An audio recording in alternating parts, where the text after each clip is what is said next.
There we go. All right. Welcome in, everybody, to the OFL recap show. We've got a almost full crew today. Galentio was not able to join, unfortunately, but Ethelred is back after taking off last week. So we are here for week 7, and we have Khornight and Ethel as our guest hosts. So welcome Hello. in. Hello there. And we will be having another guest host join in here in a little bit in Weljamir to kind of review and go over his Week 6 match against Houndot. Houndot, unfortunately, will not be able to join us as they, I believe, are going to be still in bed sleeping. They work night hours from what they told me, but he did give me a good recap, and we'll go over that as well once Weljamir's in. So we will do the AFC first on the review, and then the NFC. And when we jump into the NFC, Weljamir will come on in and talk about his game. So yeah, here we are, week 7. We'll start off with the review of week 6. Let me make sure I have AFC selected. There we go. There's the AFC team or division. We still have one game left to play this week, and it is in the AFC. I was just informed that they are scheduled to play here in a couple hours, so that match will be done here before long. So probably before the recap finishes then. Potentially, yeah, potentially for sure. All right, so the review or the results. Are you ready to update our spreadsheet? Yep, I am there. Let me get over to match day 6 there. So we have the results, or sorry, this is match day 7. So we have the results up. There we go. Oh, color coded now. That's nice. For the review or for the actual results from match day 6, yes. They've been color coded from the beginning. Since yeah. Once we got this spreadsheet updated, yeah. Yeah, since I made the spreadsheet for OCC about 2 years ago. Yep. All right, so here we go. The first matchup was Kalis Real with the Underworld losing 0-2 to Nicholas and Nick's Khorn. So Khorn get to win that game. No one thought the Khorn was going to win. I'm probably not a surprise. I think he was down towards the bottom. Yeah, he's down towards the bottom of the table. So I think that's probably why we all went with draw in the Underworld. The next result is a tie between the Amazons of Mammutus and Doc Oz's Chaos Renegades. Yep. So 1-1 draw there. Woo. The next matchup was the Vampires of Elaricia against the Dark Elves of Lloyd White, and that was actually a 2-0 win, not a 4-0 win for Elaricia. Oh, was that someone picking the end yeah, that was it was on turn 15 or 16, I think. A legal concede. Yeah, a concede, and I think it was probably by accident, but anyway, yeah, that ended up being a 2-0 result for the Vampires winning. The next matchup, Vivo and his Orcs take the 2-0 win over Bugman and his Chosen. So the Orcs get the win there. And then the next matchup is the one we're still waiting on to get played. That is Manial and his Nurgle going to go up against the Lizards of Nomenesio. And then the final match was Kaldarak and his Necro taking the 3-0 win against the Undead of Squirm. So the Undead matchup went the way of the Necro in that one. So that at this kind of TV, I think that's kind of likely, right? Yeah. I think the Necro will get better once we start getting into that mid TV tier. So, So as you can see on the results so far this week, Khornight with the early lead, 3 wins, or 3 picks, right? And then Galentio and myself tied with 2. Unfortunately, Ethel did not get in and fill in any of his picks. So, do you want to know why? You thought you did, but forgot to do it? No, I unfortunately got so drunk in Bulgaria on Thursday, I left my phone. Oh, yeah. I do remember me saying. I remember you saying you lost your or left your phone. And I didn't get it back until the week just gone, so I forgot to update my choices. I thought you were going to say I got so drunk I filled in match day 8. Yeah, that would have been even better. I was at an award ceremony. It wasn't really on my mind, Blood Bowl, to be honest, quite honest with you. Yeah. Well, congratulations for whatever you won. Then. I was handing out awards, actually. Ah.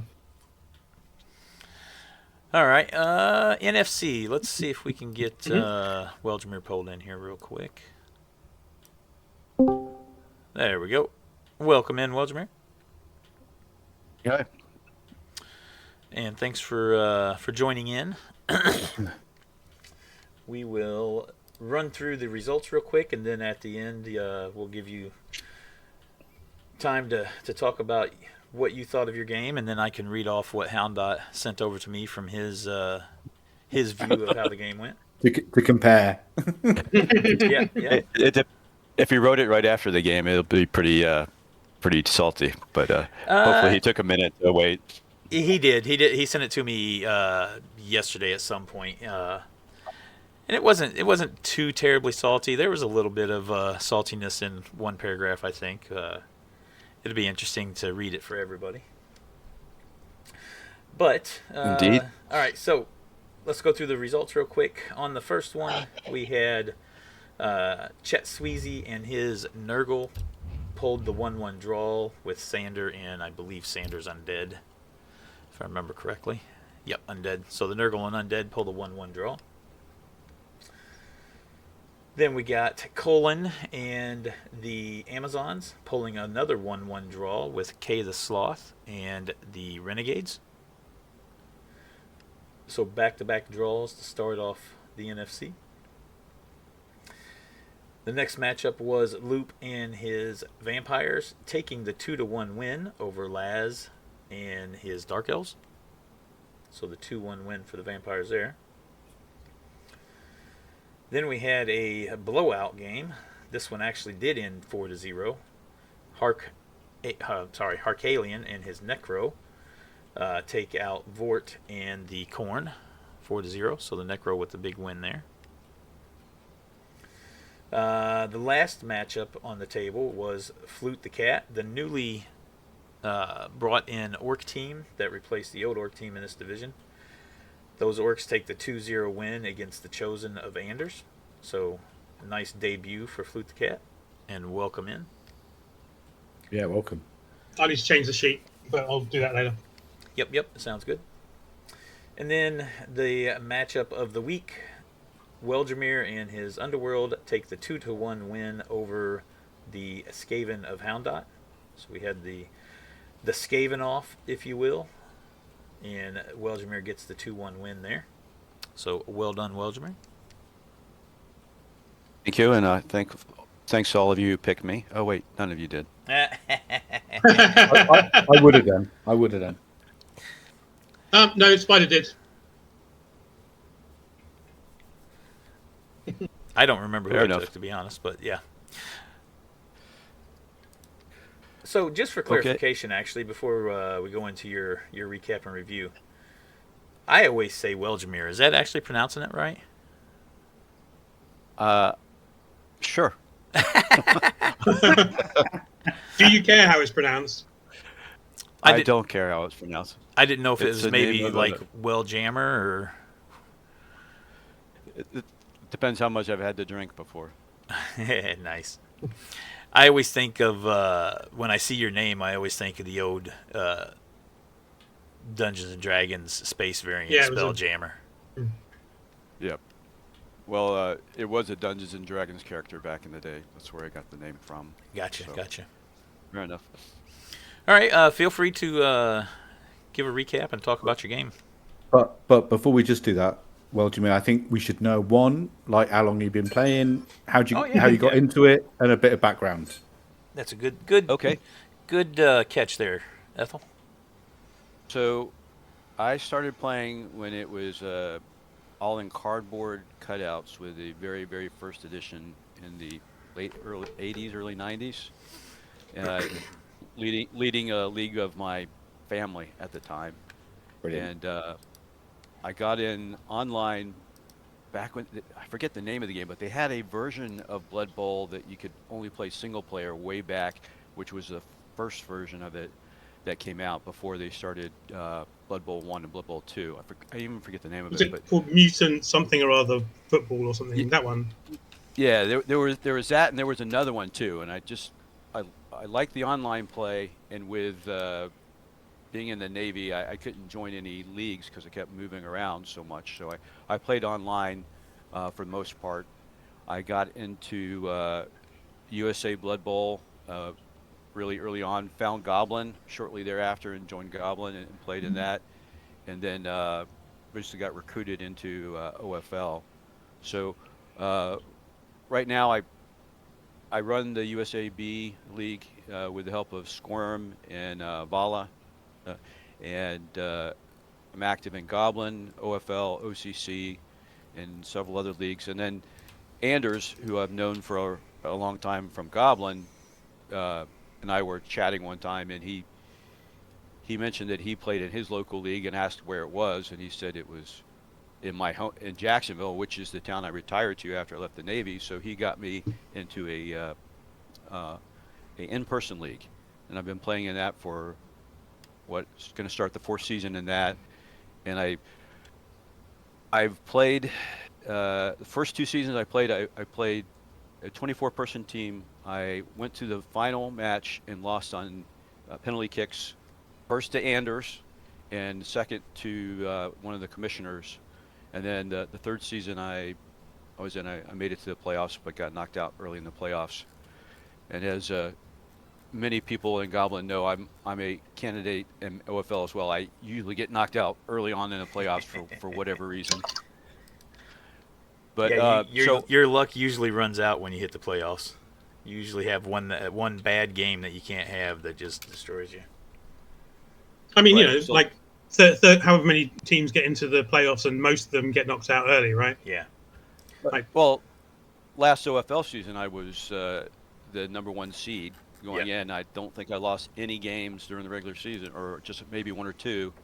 And the very first game I was in, right after Snoo had gotten Ironheart Skin, a dwarf troll slayer hit him and broke his armor and took him out of the game, and then went downhill from there. You know, powered dwarves with tackle mighty blow over the place versus a rat ogreless underworld was not a good prescription. Not fun.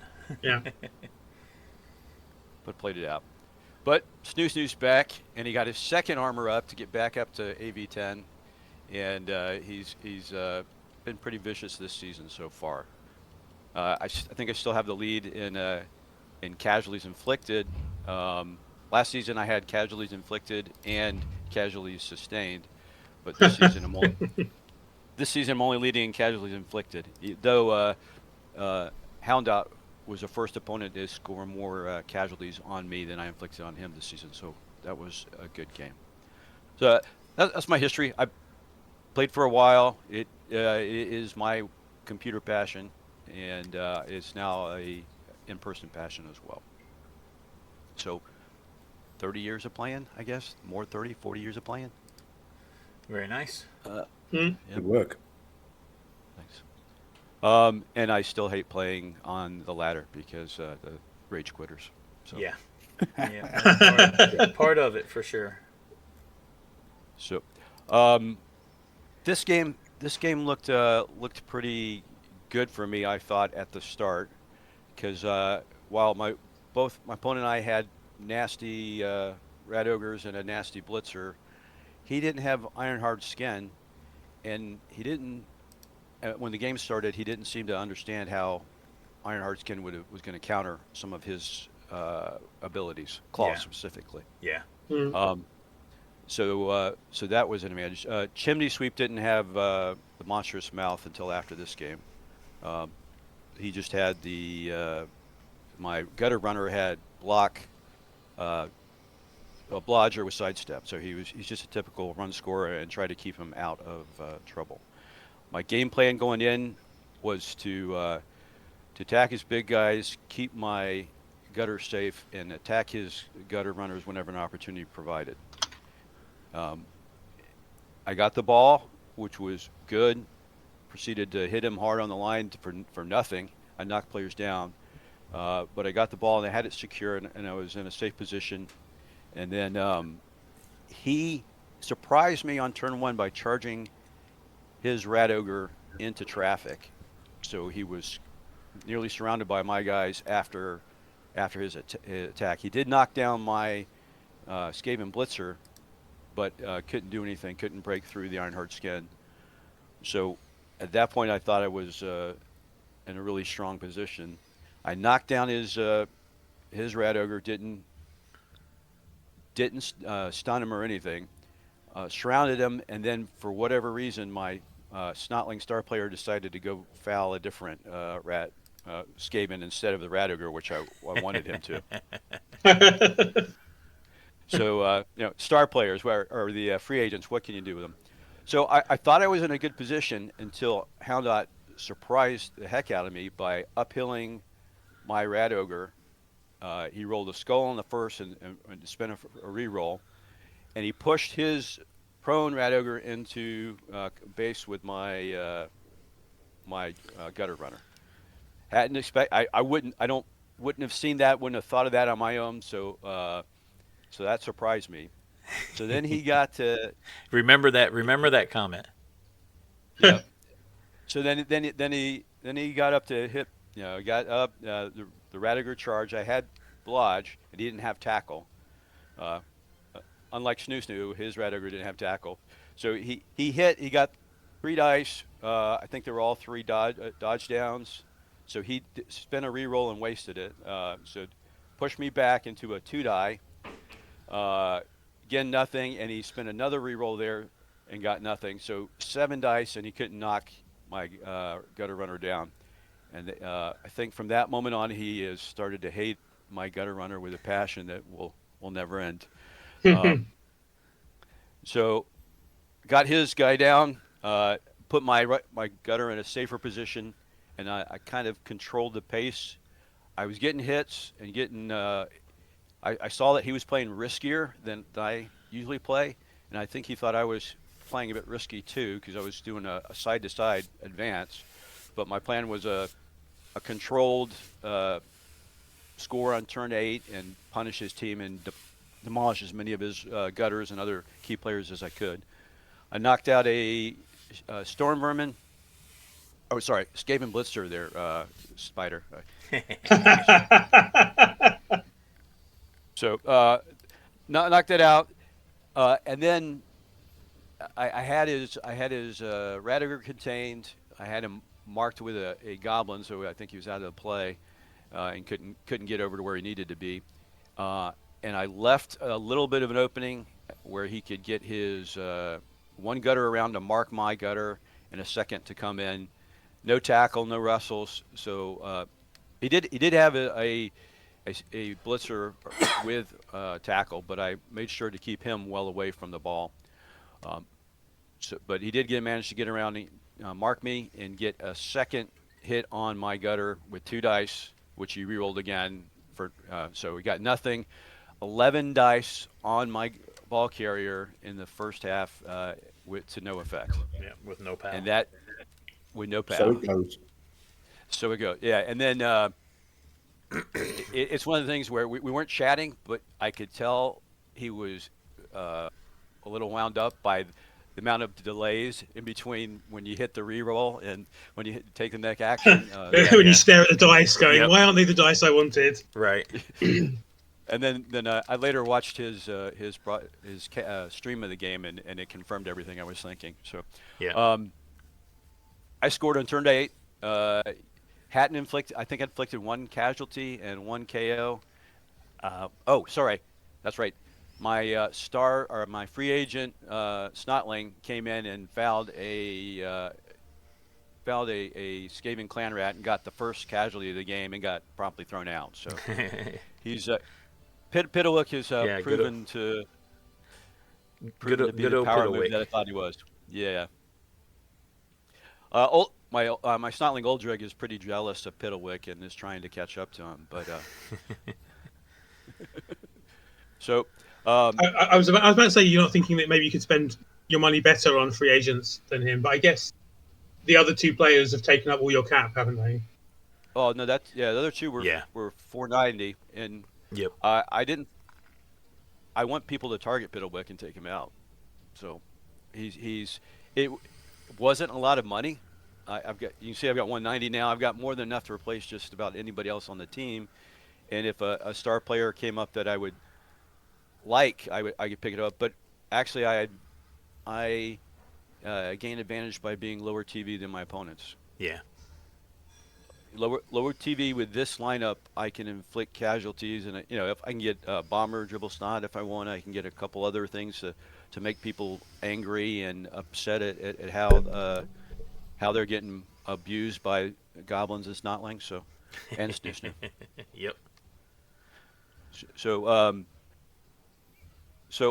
that's what I was thinking. So my opponent, turn 8, could set up for a 1 turn. I did a goal line defense, and we had moles on the pitch, so I wasn't terribly. He had no re-rolls, moles on the pitch, and so I wasn't too worried. I could have set up better, but I gave him an ability to get the push. He got his gutter into position, and before that, of course, it was a scatter 6 on the kick that bounced out of bounds. Out of bounds, nice. Because, yep, handed it off to his gutter, and then got his gutter in position with a charge by his Rat Ogre, and I think he failed on the dodges getting through my line, and that ended his run.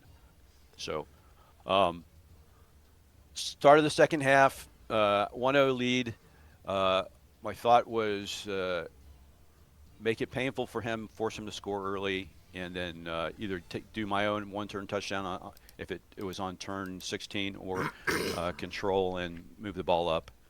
I switched to a more, what I think was a more conservative style for the second half that also confused him because I was playing very aggressive and free in the first half. He took out 2 goblins on the opening kick, so I think our numbers were just about even because he had 2 out. The KO blitzer didn't come back, and the other one was out. And then he charged in with his Rat Ogre again into a position where I could get him down. So I got the Rat Ogre down. He built a cage away from the Rat Ogre, so I was surrounding and pounding the Rat Ogre and was going to foul him every turn because take him out, and that's a season crippling injury on his team if I would. So I forced him to make a choice between scoring or letting the Rat Ogre get fouled, and he chose to score on turn 12. When he scored, I got the ball back, was able to contain, built stronger cages, positioned better, dragged his Rat Ogre away with a goblin, kept a goblin on him so that he would not be in the play, and he was nice enough not to let the goblin get destroyed by his Rat Ogre, and then I just moved up and scored on turn 16. But I could see frustration mounting. He kept doing some radical dodging to try to get in position, tried to get his tackle guy onto my gutter by dodging into 3 tackle zones and things like that. So classic Elven and Rat, last few turns. Yeah. Just throw the dice at the problem. Yep. So sometimes it works. Yeah, it does. That's why it's worth doing, right? Except he didn't have a recovery option. He would throw it in, and there would be there weren't gutters in position to get the ball. He would have to make a lot of movement to get it. So controlled it and scored on turn 16 for a 2-1 win. Nice. And Snoo and the captain keep stealing all of my SPP. So are they both legends already? Yes. Yes. Yeah, they are. All right. As I said earlier, Houndot did send me a recap. And this is how he started. He said, Weljamir is definitely the scariest underworld coach I've ever matched with. Ooh. I think I caught him by surprise with an uphill hit to get 7 dice on the ball with 4 dice coming later on in the drive, which meant 11 dice on the gutter with no pals. I think if I would have rolled a 6 on any of those dice, the game could have gone a lot differently. So, to mirror what Weljamir had just said about being caught by surprise, Hound was correct on that. He did catch him by surprise. He then later went on to say that I got around his defense fairly easily, and honestly, he didn't even chase the ball. I probably should have just ate the Rat Ogre fouls and stalled for the draw, but I think all of my hits on the ball gave me unwarranted confidence that I could sack his carrier on his next drive. So I think what he was trying to say there was he decided to score on turn 12 or whatever it was because he was afraid you were going to be fouling the Rat Ogre. Exactly the same thing, as Weljamir said. Yep, and that's why he went ahead and decided to score. And then he felt like he could probably get some hits on the ball once you got the ball back. And then in full recap, he said it was a fun game. Although this is my first league run with Rats, and Mighty Mouse and Punchy, who I built the team around, have put in some work. I definitely will be investing in a gutter runner who can sack in the coming games. Yeah. So it sounds like he wants to get a good defensive gutter runner going. A Rackler. Yeah. So, but yeah, that's basically kind of mirrored what Weljamir had said in his recap, and it kind of gives a little bit of an insight of why he decided to go ahead and score on turn 12 and take the chance at maybe getting the ball out and potentially getting the win himself instead of just playing for the draw. Yeah, I did not guard well in the first half, and I fixed that in the second half. So he could not get to my gutter runner ball carrier as easily. As easily, yeah. Yeah, you can get into that kind of a frame of play when you're playing more aggressive and trying to get hits and trying to hope those hits get you some removals. You can kind of tend to not be as guarded on your ball carrier as you normally would. I've often wondered if it's a good idea to play terribly at the beginning of a game, and then your opponent will do things that they would only do if they think they're facing a bad opponent, or scoring faster and expecting to be able to turn you over. Yeah, maybe definitely could be a thing for sure. That was not the game plan, but I stumbled into that in this game. I was going to say I usually do that every week, and it doesn't really work out for me. So yeah, you don't do the other bit. You don't. You do the bad play at the beginning and the bad play at the end. So it kind of never catches them by surprise. Maybe you need to improve that then. Rethink your second half strategy. You guys have strategy. What? But I've got a decent one-turn touchdown threat against almost any defense. So I was not too worried. Once he scored on turn 12, I was really comfortable. Yeah, your gutter was sidestepped in Monstrous Mouth. And a Rat Ogre. Oh, the Rat Ogre doesn't have jugs, actually. No, that was a trade-off. I don't have jugs, but unless it's 3 stand firm across the line or a really well-crafted line, I can get around that. You could always try to give jugs to one of your clan rats just in case you happen to need it at some point. That is a thought, and I have to get a clan rat where I can do that. Get enough SPP. Yeah. So that does involve making clan rat live long enough, doesn't it? Yeah, exactly. Yeah. As you can see from the star player points, they're very, very pushed up to the top of my top 3 players are the ones that get it. Did you throw a die recently as well? No, I just I have to force myself to throw with the thrower occasionally just to get any SPP from him because it's always going on the rat or the gutter. Yeah, I mean get it to the safe hands, and I just got the Monstrous Mouth now because I figured that'll help against strip ball if that comes out, and it gives them a catch option reroll with trying to develop the thrower. Yep, absolutely. So, I was going to do, sure hands was a first thought, but thought I would try that. Monstrous Mouth is actually a really a really nice skill, and I underestimated it in my matchup this week, which I'll talk about here in a bit. I think two heads is better on an underworld gutter, but like it's closely followed by monstrous mouth for me. Yeah, those are like the ability to negate strip makes it really nice. Yeah, that's what I was thinking. It was a two for there. It gives a catch and then negating the strip ball. So yep. Two heads is definitely in the mix for that. I won't have a problem getting SPP on a gutter runner. Yeah. So two heads is coming and looking at other options with that guy. He pretty much has what he needs with just block and sidestep. The rest are all gravy on top. Nice. Are you going to stick with Underworld next season as well? What with new season, new rules, and all that. Yeah, the new rules I have not decided yet for next era. If we're keeping with the same rule set, I'd stay with this team. Yeah, we're gonna have to figure out how we're gonna do a transition or switch over. I haven't really thought too deeply into it yet.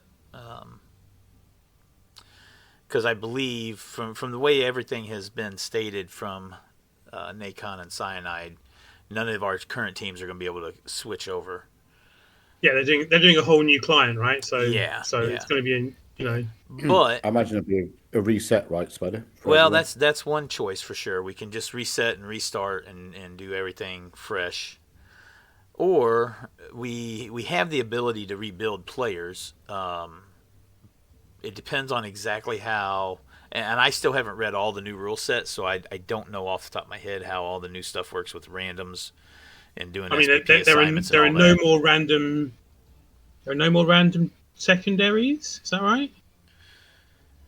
Yeah, I don't know. Like I said, I have to update get my memory refreshed with how the new rules set go. But one thought potentially is that we could rebuild all the teams as close as we can and just continue on with season 2 with the new teams, with the same teams, but in the new rule set with the players built up as best we can, trying to mimic everything.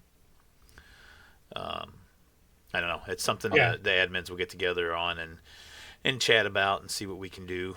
It would be a little bit of work to do it that way, but it's going to be work no matter which way we do it, because we'd have to rebuild the entire free agent pool either way. And I think we could probably keep most of the free agents the same. We'd have to figure out how we would want to do the random skilling. I mean, I was assuming there will be a free agent pool anyway. Yeah. Where the question is, do you keep the teams exactly the same, or does everyone start as if it's a season 1 of an era, and you can protect 3 of your players from your previous team and regenerate them? Yeah. I think it might be easier. It might be. Keep the same. Underworld just got a plus up. They get the move 8 strip ball on the blitzer and stab on the gutter runner. Yep. So. Yep. So yeah, it's definitely something that the admins will get together on first of the year. We'll do some brainstorming and try to figure out what we want to do on it. And we'll rebuilding a whole team sounds like a hell of a lot of work, though. But yeah, it might be. It might be we allow every team the ability to, keep their 3 players they want to keep as franchise players, and we just rebuild those and start a new season 1 over. I don't know. We'll definitely discuss that and come up with some options, and we'll get that figured out. But yeah, it's definitely something we're going to have to do when this season's over and we start the next season. So. All right. So anyway, Snoo has to win it all this season. That's the plan. Yep. If he wants to, well, unless, like I said, if we do a full rebuild of players, or even the full team, Snoo could be back. So I would imagine that'd be a player you would bring back if you could. Yeah, sure. It's definitely a very unique Rat Ogre. I don't think we've ever seen a Rat Ogre quite like that before. I know it's new, so there's not been many people who had a chance to build that kind of thing. Yep, exactly. So, all right. Well, thanks for jumping in, Weljamir, and giving us a nice recap of your game, and congrats on the win against your cousin Rats that you played. Yeah. Well, thank you. As as one of the observers, I watched Houndout's stream, and as one of the observers said, I had the better looking rat ogre, so I deserve to win. all about who had the best rat ogre. Yep. All right. See you later, guys. Bye. Yep. Cheers. Have a good one. Cheers, man. All right. Let's move over to the WFC now and do the review there. Bam. Just quick question from Kay. We've got one more season, haven't we, of this? And then the next season is when they update to the new rules? Yeah, we're going to have to figure that out because I think that...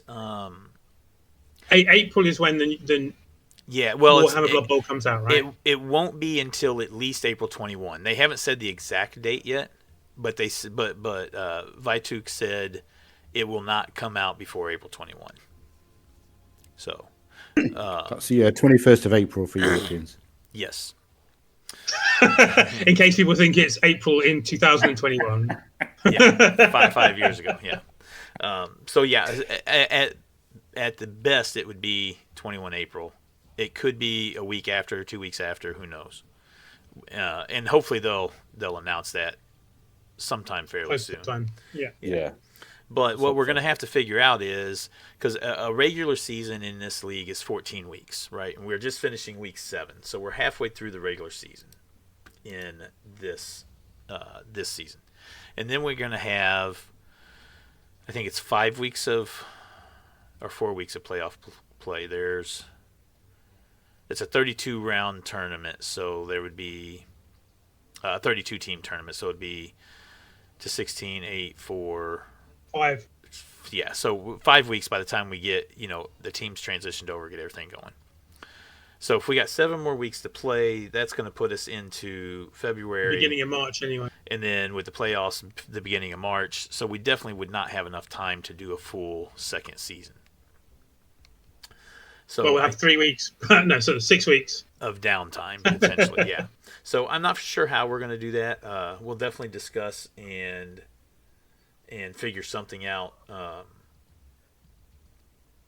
What's about the best? We may do. I'm not sure what you're asking about there, Kay. Yeah, I mean, I think if you look at I'm assuming if you look at the Blood Pass in Blood Bowl 3, it says a date in there. I think that date is April 21st. That's the end of the current season. That's April 21 is the end of the current season. But that's when the ladder finishes. Yeah, but he did specifically say that there would be some potential downtime between when the ladder officially ends on April 21 and the new Warhammer rule set and version comes out. Mm-hmm. So I don't think it's going to be right on April 21. I think it's probably going to be anywhere from 2 to 4 weeks afterwards before the Warhammer version comes out. And I think they're keeping that open because they're not fully done with the rule set yet, obviously. So they're hedging their bets and keeping things open so they don't lock themselves into something they can't deliver on. Because God forbid Cyanide would ever be late doing anything. Yeah, exactly. So it'd be a fluid situation. We'll have to figure things out, but we'll make it work, and we'll figure out a way for people to still be able to get some games in, hopefully, in that downtime. Oh yeah. So the current Blood Pass goes until the next game, and the next game the first Blood Pass will be Brett's and Tomb Kings. Tomb Kings. Yep. Khemri. Khemri? Yeah, Khemri. Let's say Khemri. You said Tomb Kings. I did, to be official. So yeah, we know 100% K that is how the next season's going to be. Season 12 will be in the new Warhammer Blood Bowl rule set, and the 2 races that will come with Season 12 will be Bretonnian and Tomb Kings. There won't be any other races dropped before then. So, all right. Back to the review. The WFC, yes. Yep. All right. So the first matchup was Detox and his Amazons taking the 2-1 win over Agent Murloc and the Nurgle. Much to literally no one's surprise, we all went for Detox. Yeah. The Corn from Tim Dog won 1-0 over Scully and his Undead. Last week was not a good week for me. This week is the opposite. Yep. And actually, Scully is Necro. Sorry, not Undead. Actually, well, we'll just do it after this one. The third matchup was a tie. Oh, wow. And this is one of the very rare times you would see a 0-0 draw with Vampires against Eldrick's Vampires against Rushed and his Goblins. So nice job by the Goblins to pull the 0-0 draw against the Vampires. Once again, the Goblins proving us all wrong. Yep, and surprising everybody. Yep. Rushed is doing a very, very nice job with those Goblins. Yeah. A tie is often, as I've made the joke before, a Goblin win. And 0-0 means no extra chances for secret weapons to get sent off. Yeah, absolutely. Probably pretty close to perfect Goblin play if it only he goes score one goal. Yeah. We'll come back to my matchup. So the next one is the Humans from Duke Glamorn pulled the 4-1 win over Kurto and their Underworld. So a big win there for Duke. And then on the last matchup, Bob with his Orcs get the 2-0 win over the Rats of Code Goon. So the Orcs probably beat up on the Rats there, as one would probably expect. And then in my matchup against Sophiana, my Norse take the 1-0 win against Sophiana's Renegades. That game, I don't remember a whole lot about it, but I remember... Oops, hit the wrong button. I remember Sophiana, they have the really crazy Rat Ogre that is the ball-carrying Rat Ogre. And has Monstrous Mouth, which I made a mention of a little bit ago. I do remember a few things in this game. He was able to get the ball out in my half with a few turns left. And then he was able to get the ball into the Rat Ogre's hands on his turn 7 and was in scoring range to be able to score on his turn 8 and get the defensive touchdown. I was out of re-rolls, and I had to make a few rolls. I had to make a go for it with my sidestep blitzer, or berserker, to mark the Rat Ogre. And then I had to make a go for it. Well, I didn't have to. I blitzed with my defensive Dauntless Valkyrie that has Wrestle.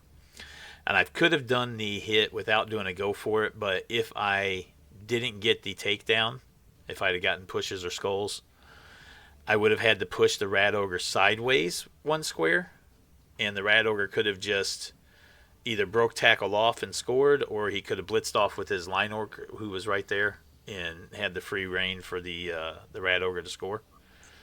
It was just 6 movement square from where he was at. So instead, I did one go for it to go diagonal down to the right and hit the Rat Ogre where I could push him back up a square to force him into a potential go for it. So I felt like that was the better chance to do, and it kept the Rat Ogre marked on the sidestepper if I pushed that way as well. So I made both go for it. I made the go for it with the sidestepper. I made the go for it with the Dauntless Valkyrie. Made the Dauntless roll, and then got the yellow to take the Rat Ogre down. And the ball popped out, and then the Renegades were unable to score on their turn 8. So we went into halftime tied 0-0. He had the ball in the second half, and I don't remember a whole lot about the second half, but I had player advantage by that point. I know I was knocking more of his players off the pitch, so I definitely had player numbers, and then I was able to get the ball out and stall out to get the score and win 1-0. But I don't remember a whole lot about my defensive half other than he was down players and I was able to get the defensive score on him. No, they were in the chat earlier, so maybe they'll pipe up with any extra information. They did ask what you thought about their Storm Vermin on their team. The I saw that earlier. Yep, I saw that earlier. And also, do you think the amount we talk about the Rat Ogre being the ball carrier made it less of a shock and therefore probably less good against you? No, I don't think so. It's such a weirdly built piece, but it's a good built piece. Old. So again, what did you say, Thrill? I'd say it's a bold choice. Yeah. And what was funny was on turn 7, when he got the ball into the Rat Ogre's hands, he didn't pick the ball up with the Rat Ogre. He actually picked it up with somebody else and handed it off to the Rat Ogre. And, of course, he's got the +1 on catch with the extra arms. And he gets the reroll of the catch with Monstrous Mouth.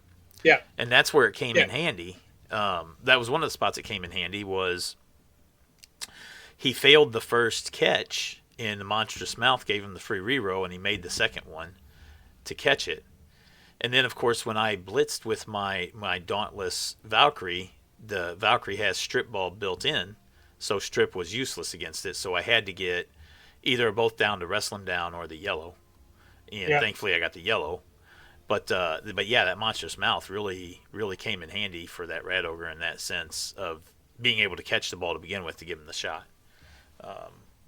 But I felt like, for me on my turn, like I said, it was 2 pluses that I had to make before the Dauntless hit.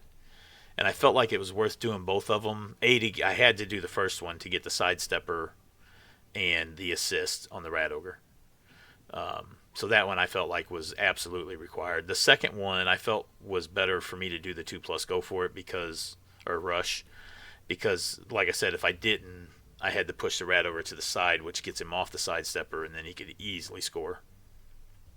So my thinking was if I don't, I'm planning for not taking the Rat Ogre down, right, and failing.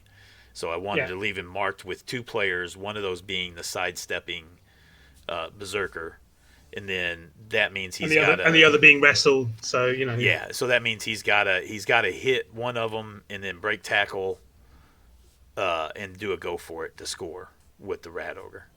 So and he had no rerolls as well. So at that point I'm trying to make him have to make as many potential rolls as possible, planning for me to fail to take the ball down.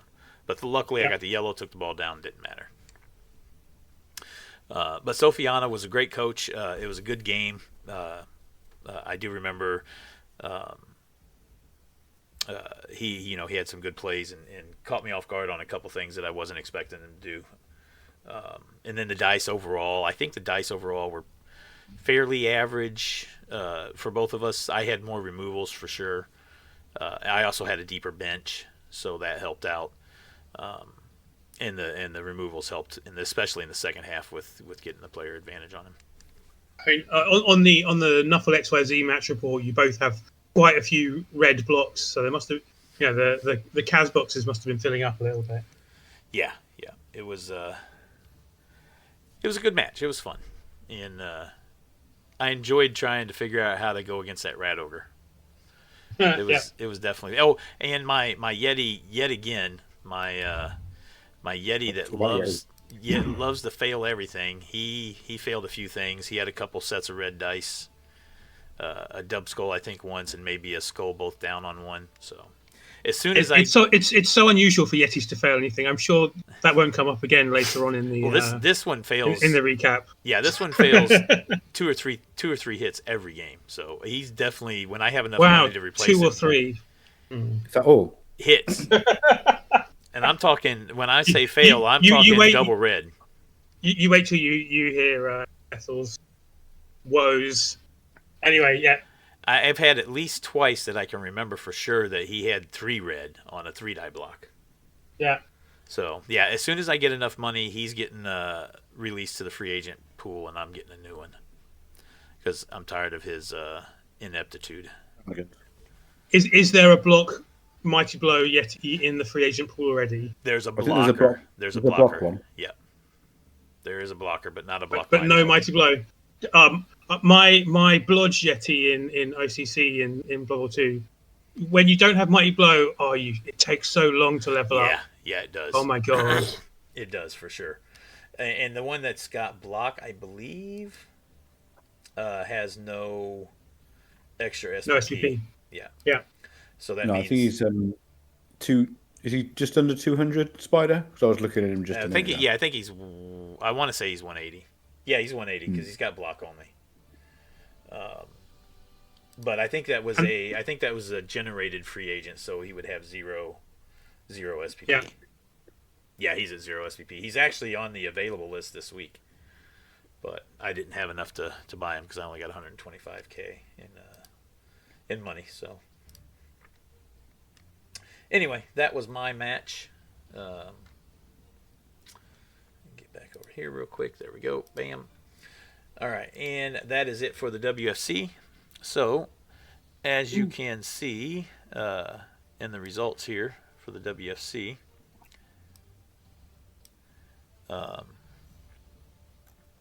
in the total results for the week, Khornight is ahead with 10 wins, or 10 correct picks. Galentio right behind him with 9, and then I'm with 8.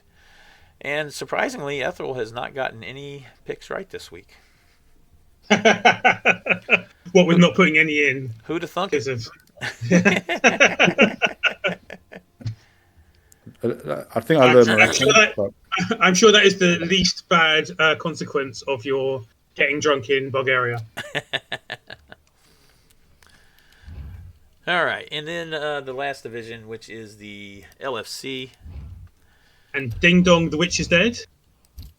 The unbroken run of Galentio has been ended. Yep. No more perfect teams left in the OFL this season, as Galentio finally loses a match, or did not win a match, I should say. He lost this week to Renegades. We should rename this the Renegades podcast, because we clearly talk about Renegades a lot of the time. Yes. Yeah, well done, Jim. So yeah, spoiler alert, since we just talked about it. The first result. It's the first game, so I thought it was a segue kind of element. Itchin and his Renegades take down the Lizards 1-0. And only one person believed in Itchin, and that was me. Nice.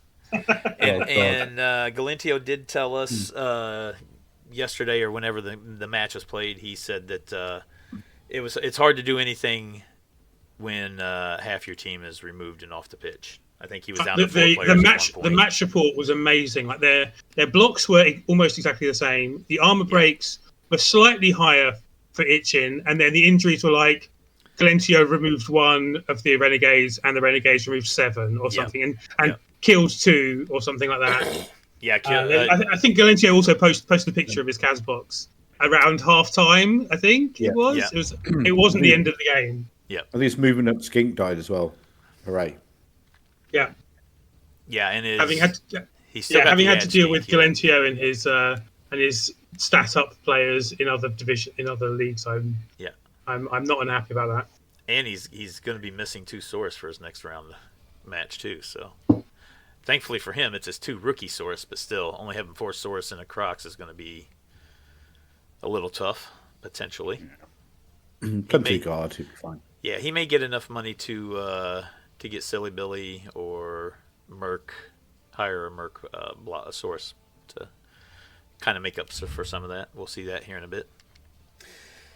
All right, the next matchup, the Vampires from RTSD take the 3-1 win against Draconian and their Chaos Chosen. And then Vala... Oh, sorry. Mm-hmm. Go ahead. Yeah, I was going to say, all of us believed in RTSD in that one. Yeah, yeah, that's no surprise there, I don't think. RTSD is very, very good with Vamps. The next matchup was the Dark Elves from Vala, and they took the 2-1 win against Mr. Plasmid and his Nurgle. Or, sorry, Khorn. I always think Mr. Plasmid's playing Nurgle, but he's playing Khorn. Do you think Nurgle are the closest to Ogres? Yeah. I guess that's why I'm thinking that. I don't know. So good win there for the Dark Elves. Khornight takes the 4-0 win against Ethel and his Norse. So the Necro with the big win there. The Necro had big wins in all the divisions, or all the conferences this week. Filthy cheats. Yeah. I mean, I can't really say much about this. I rolled 2 blitzes and was 2-0 up in like turn 4 or 5 or something. And as as was alluded to earlier, Ethel's Yeti, what did it? It refused to activate like 4 turns. It 1 in 9 least twice, and then I killed it. So it was a good game for the Yeti, really, because it ended its death. Yeah, we were in chat, and I basically said, "Oh, I've improved your team. No Yeti is better than." Yeah, I don't think I'll be replacing it, to be honest. Yeah. You're not gonna hire that block Yeti? No, I'm sick of Yetis. Yetis are dead to me. No more Yetis. There was a coach in Goblin for many years, a Canadian guy by the name of Swerve, and he loved orcs, but he hated trolls. The troll was kind of like the Yeti is for us. He just always failed him. Whenever he needed something, he would always fail. It was just so bad. So he started running his orc team, and he named it Trolls Suck, and he would never take a troll on the orc team ever again. I mean, I think both orcs and Norse are like teams that probably work better when they don't have a big guy. Yeah, when they don't have the big guy. I mean, obviously, it's like matchup dependent. Like if you're in a strength off game, yeah, it becomes a bit questionable. But like Norse can do quite well from fouling, and not having the Yeti means more inducements to foul with. Yeah. So. But it's just so much fun having a Yeti. I mean, what would I have to bitch about if I didn't have the Yeti? I mean, those bad dice would still be happening. They'd just be happening with other players. Well, they'd be happening with players who had block, Khornight. So, both down would be fine. Or players that you wouldn't mind wasting a reroll on because they don't have loner. Yeah. But yeah, no, I agree. And honestly, when I have an orc team, the only reason I would ever run trolls normally is if I have a goblin and for the potential one-turn toss. I mean, I say all this and talk about how much I hate Yetis. I generally run a Yeti and I generally run a troll. Yeah. I like the extra strength. Yep. In a lot of games, and I think it helps a lot of the time. Yeah. And the weird thing about the Yeti, disturbing presence as well is kind of it gives it a little different piece to it. Yeah. All right. Anything else on your all's match? I enjoyed it greatly. I didn't speak to Khornight after halftime. You went on mute and didn't talk? I went on mute. I was fuming. No, I wasn't fuming. I mean, two blitzes in the first half. I mean, what can you do about that? Yeah, those Khornight's walls are really good. He's got much more mighty blow than me, so I knew it was going to be tough, but the dice really didn't help. Yeah, two blitzes, especially against a team like Necro, that's rough. Because those wolves and those ghouls got that extra movement, they can really cause some havoc. All right, and kind of stronger as well, especially when the Yeti's not doing anything. Yep. Yeah. All right, to finish out the LFC, we got 2 draws in the last 2 matches. So the Orcs from Minkernator and the Nurgle from Mats draw 0-0. And then the Dwarves of Loki and the Pro Elves from Darkwing draw 1-1. Mimic in the chat said, if you lot hate Yetis, what's your opinion of the Vargs? Vargs would be the best big guy in the game if they weren't on a team that don't really want to take him. Yeah, the Vamps don't need him, do they? Surely. If you can fit him in and you can build the team up and you can keep a bench with him, and he's amazing. But like building an already expensive team where your main way of winning is not about punching things with a big guy, But what is RTSD running one? I can't remember. Someone I think is a very good Vamp coach is running all of the Vamps. I think there's 2 that are running them. Yeah, he is. RTSD's running all 7. Yeah, RTSD basically, doesn't actually go for the ball every turn like a lot of Vamp coaches.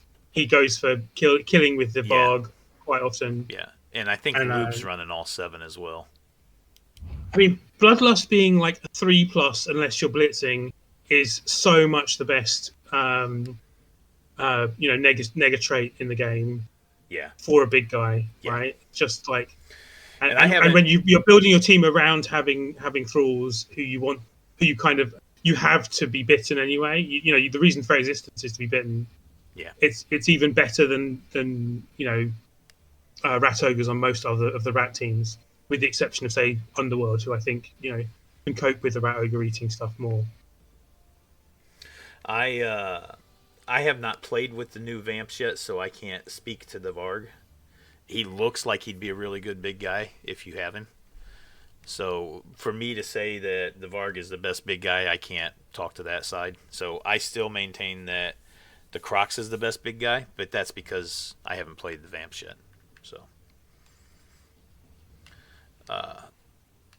I've just loved the Crocs and what he brings, right? Not having to have an assist to be his nega trait, having the move 6, the prehensile tail. Yeah, I mean, Crocs is definitely the best big guy in pre-Varg Blood Bowl. Yeah. And like I said, and post-Bloodthirster as well. Yeah, and movement as well for the Crocs, let's not forget. Yeah, the move 6 makes him really nice, yeah. But I do have to say the new Rat Ogres are nice too because their nega trait doesn't lock them down where they can't move anymore. So, all they got to do is just have somebody next to them they can hit, and then they still get to move no matter what. I mean, that's the same with a Varg, right? A Varg can still move if he bites a thrall. Right, which what I'm saying is I've never played the Varg, so I can't really speak to him that much. All I can speak to is what I see from their skill set. So until I actually play with one, I'm pretty sure I will love the Varg, and I will think he's probably the best big guy once I play with him. I just never played with him. So,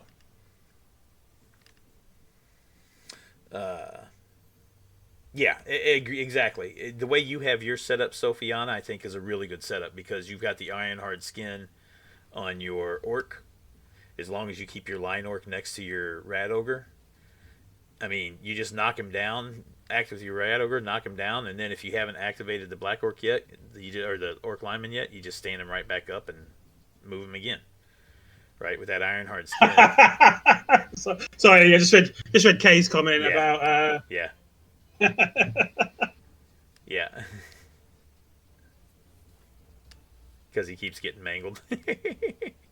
Yeah, and then so we missed earlier, Sophiana did chime in, just said that they were proud that they kept it to a 1-0, and that they need to get better, not going to lie. A lot of their plays were desperate Hail Marys. It didn't feel like they were desperate Hail Marys on my end. I mean, I know I had you in a bad spot on a few plays, but again, like I said, I know I had the numbers advantage, if I remember right, in the second half, and that in itself tends to put you behind the change, right, where you're starting to feel like you're doing desperate plays because you're behind in players and you're trying to catch up. But I thought you played good. And thanks for the subscription, by the way, Sophiana. Much appreciated. All right. Final results from the week is Khornight in the lead with 15. Galentio right behind him with 14 correct. I ended up with 11 correct. And Ethelred at 0. Puts the running total of Galentio in the lead with 48. And then Khornight has caught me and tied me. We're both with 40 correct picks. And pulling in the Khornight position is Ethelred with 21. Never been happier. but still 7 weeks to go. Yeah. Yeah, we can all change, right? Yep, it could definitely. In fact, this is the halfway point, right? Yes, this is the halfway point.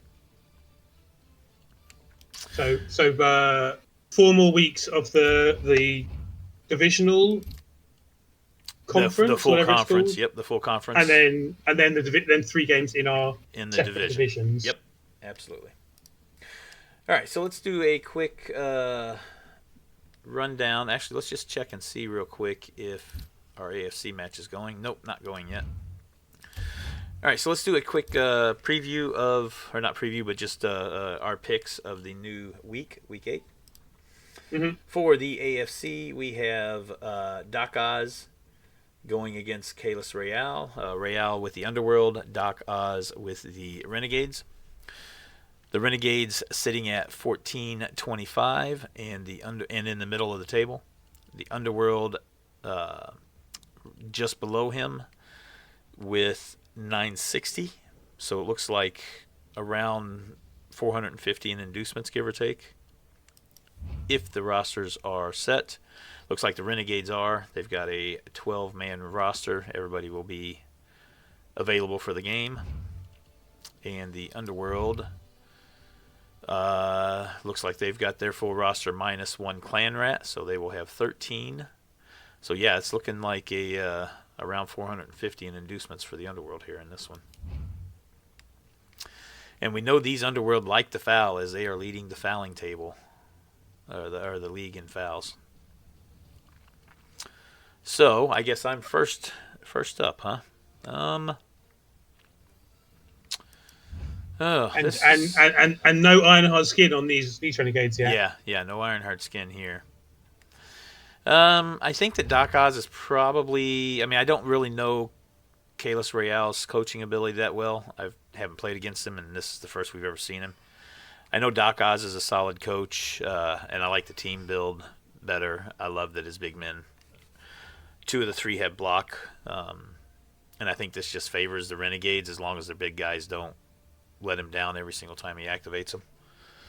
But the Underworld can cause havoc, especially since we know they foul quite a bit. With that said, I think I'm going to go with the Renegades and Doc Oz. Yeah, I think this is a fouling. The Underworld win through fouling with crazy fouling. Yeah, very easy. I mean, basically, Renegades are a team that they find it hard to control their big guys, right? And then they get left behind or go into clumps, and then you can foul them. So, it plays into the fouling. The fouling meta. Yep, absolutely. And yeah, Underworld for me because they're top of the fouling chart. Nice. Oh. All right. The next one, Nicholas and his Khorn up against the Dark Elves of Lloyd White. The Dark Elves are at 1.010, so 1010, and the Khorn are at 1310. So it looks like 300k in inducements potentially to the Dark Elves here in this one. The Khorn are missing a lineman, so they will have 11 players.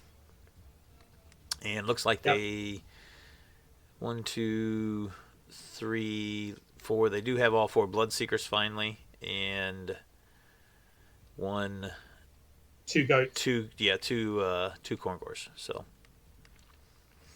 So that's it for the Khorn at 1310. The Dark Elves will have 9. They're missing 1 of their 4 Blitzers. So they'll have a couple of loner linemen, so 140k on top. We'll put them at 1150. So they'll have, I think, 160 in inducements. Yep. I'm missing a pretty key blitzer, I think. Yeah, the sidestepper. Not having sidestep against all that frenzy. Yeah, I agree.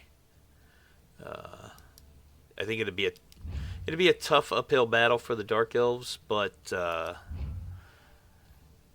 not going to be a cakewalk for the Khorn either. They do have 4 block. It's never a cakewalk for the Khorn. Yeah, and they do have 2 mighty blows, so that could potentially do some damage. 1 tackle. Yeah, and 1 tackle. And there were still a couple. Frenzy, I guess. Still a couple of blodgers on 2 of the blitzers that would be playing, or that will be playing. So, Khornight, you are up.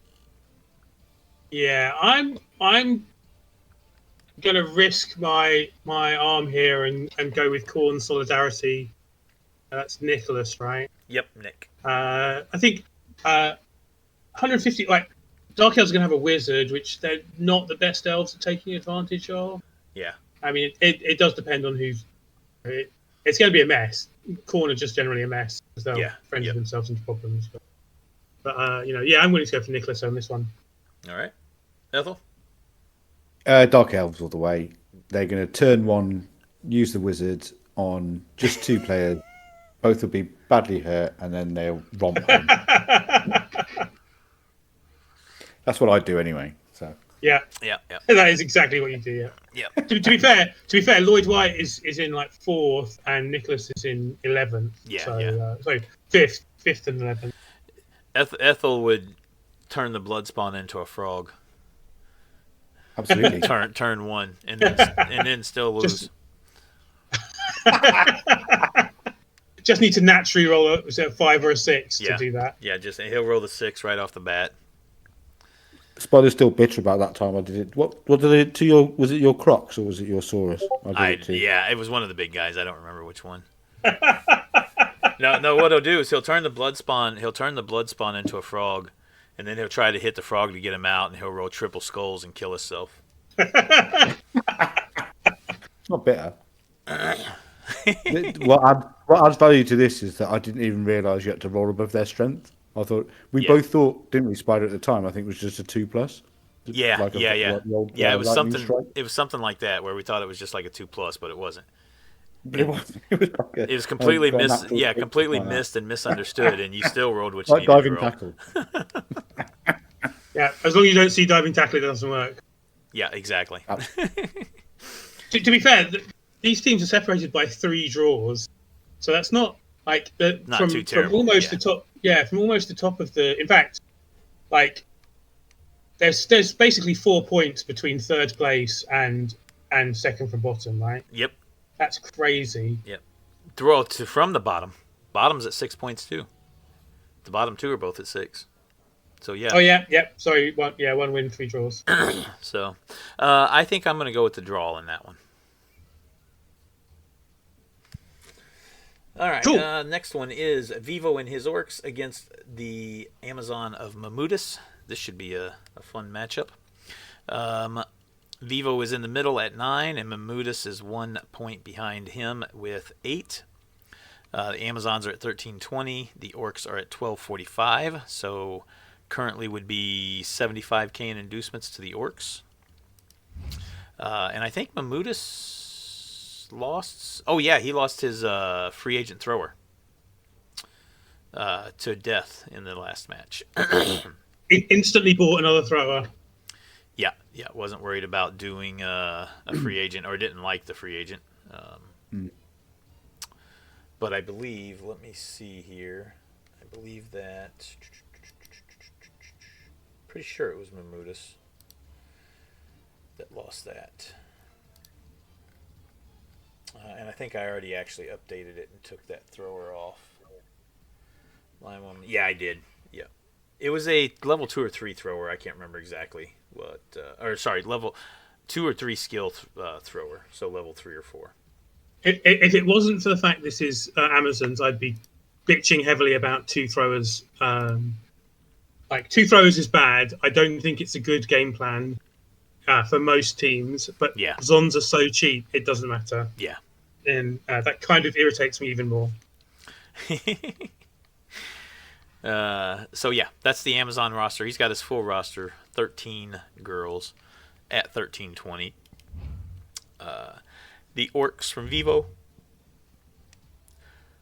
only has 10 orcs, so he will have a loner. No, I take that back. I believe he may have bid on a free agent, if I remember correctly.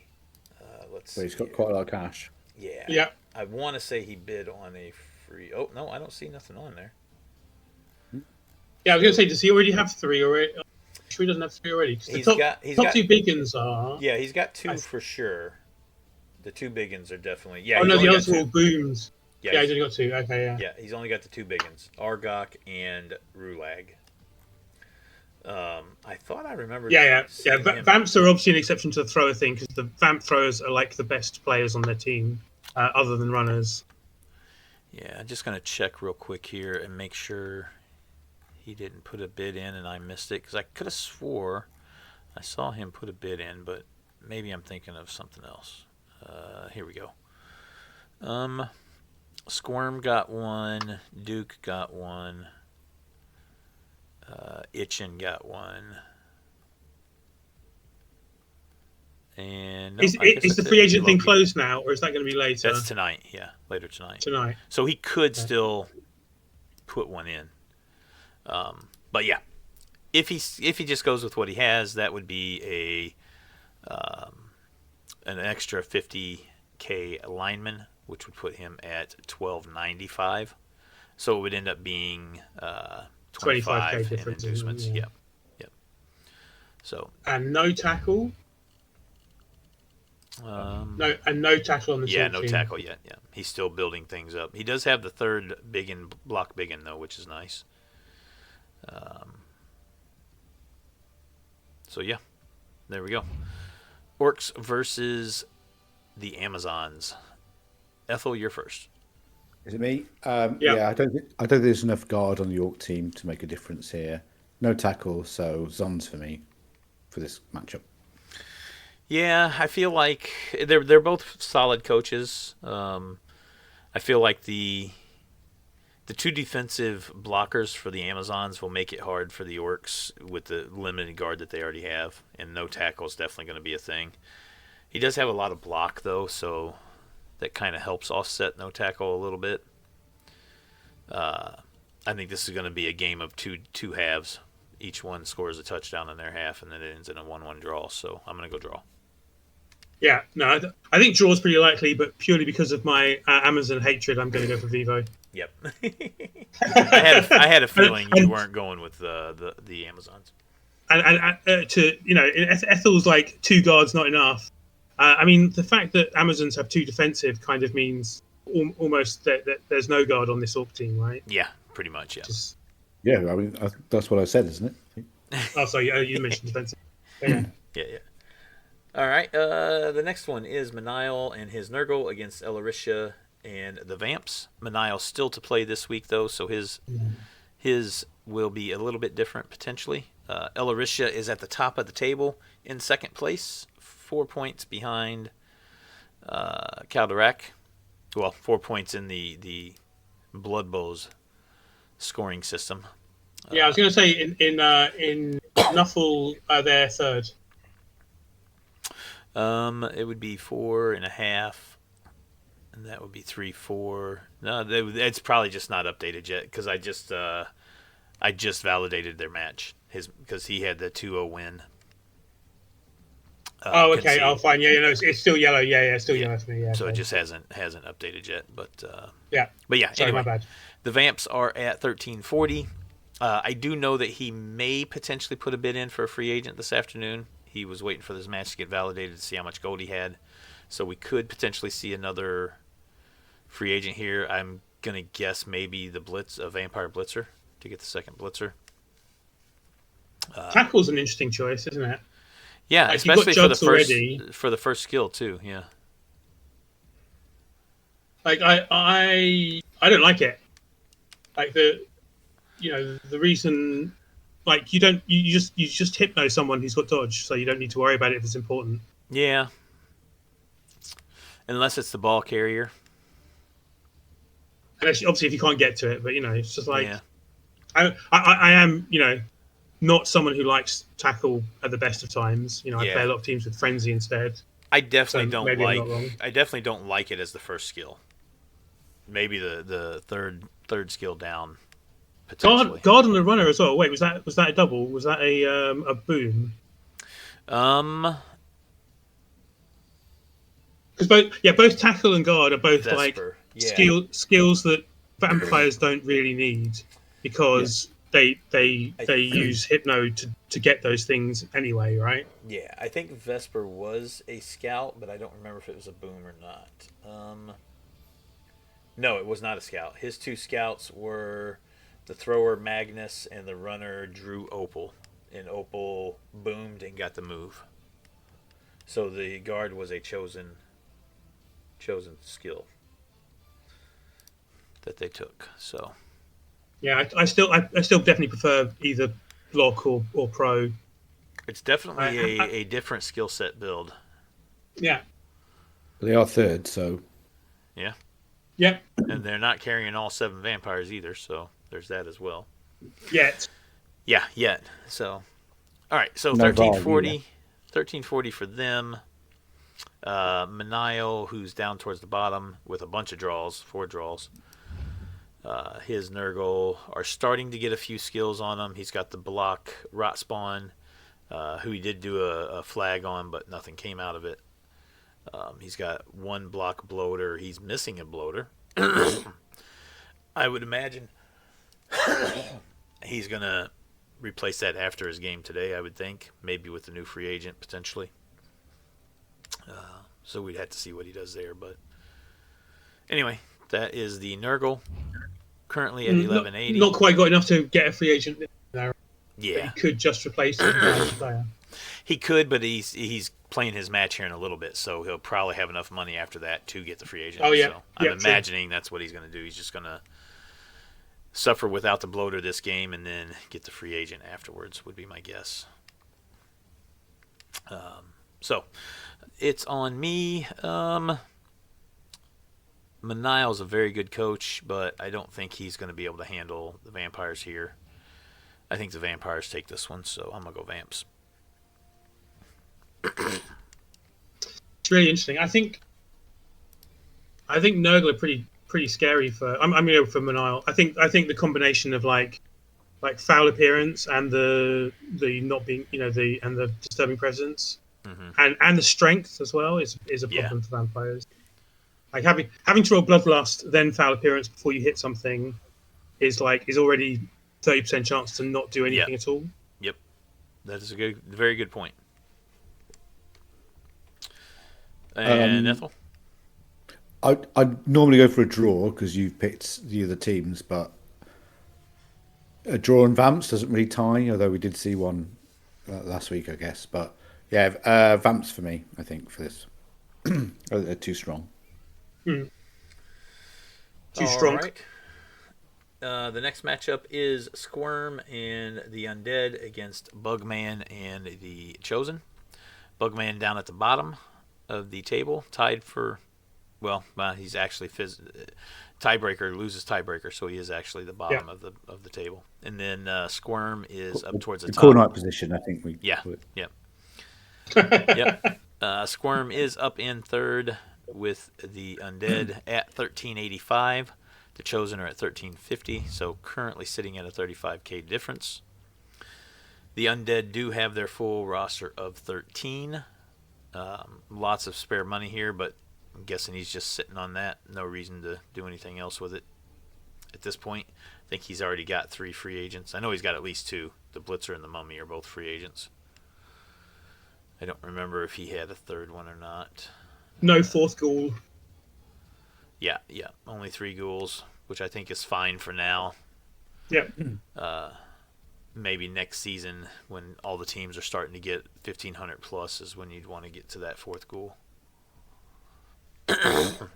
So yeah, that's the Undead. The Chosen has a full roster as well of 12 players. Does have a block Minotaur, and then looks like only 3 blockers. Yeah, only 3 blockers. 2 of them with not block. enough money. Yeah. Yeah, not enough money to get the third. My guess is the third died at some point and just hasn't been able to replace him yet. And does have the really nice killer goat here that could potentially cause some havoc. So, yeah, there you go. Khornight, you are first. The Undead, the table and Undead versus Chaos. It's just like Undead all the way. Yep. Yeah, hard to argue with that. Undead. Yep, I agree. Undead for me as well. Maybe we'll all get lucky and Galentio will say, no, the Chosen are going to win that one. Yeah, was he saying the game theory way of was to try and mimic us? But now you and me on the same points. That mimicking us isn't gonna cut it, is it? Yeah. Okay, and the last one.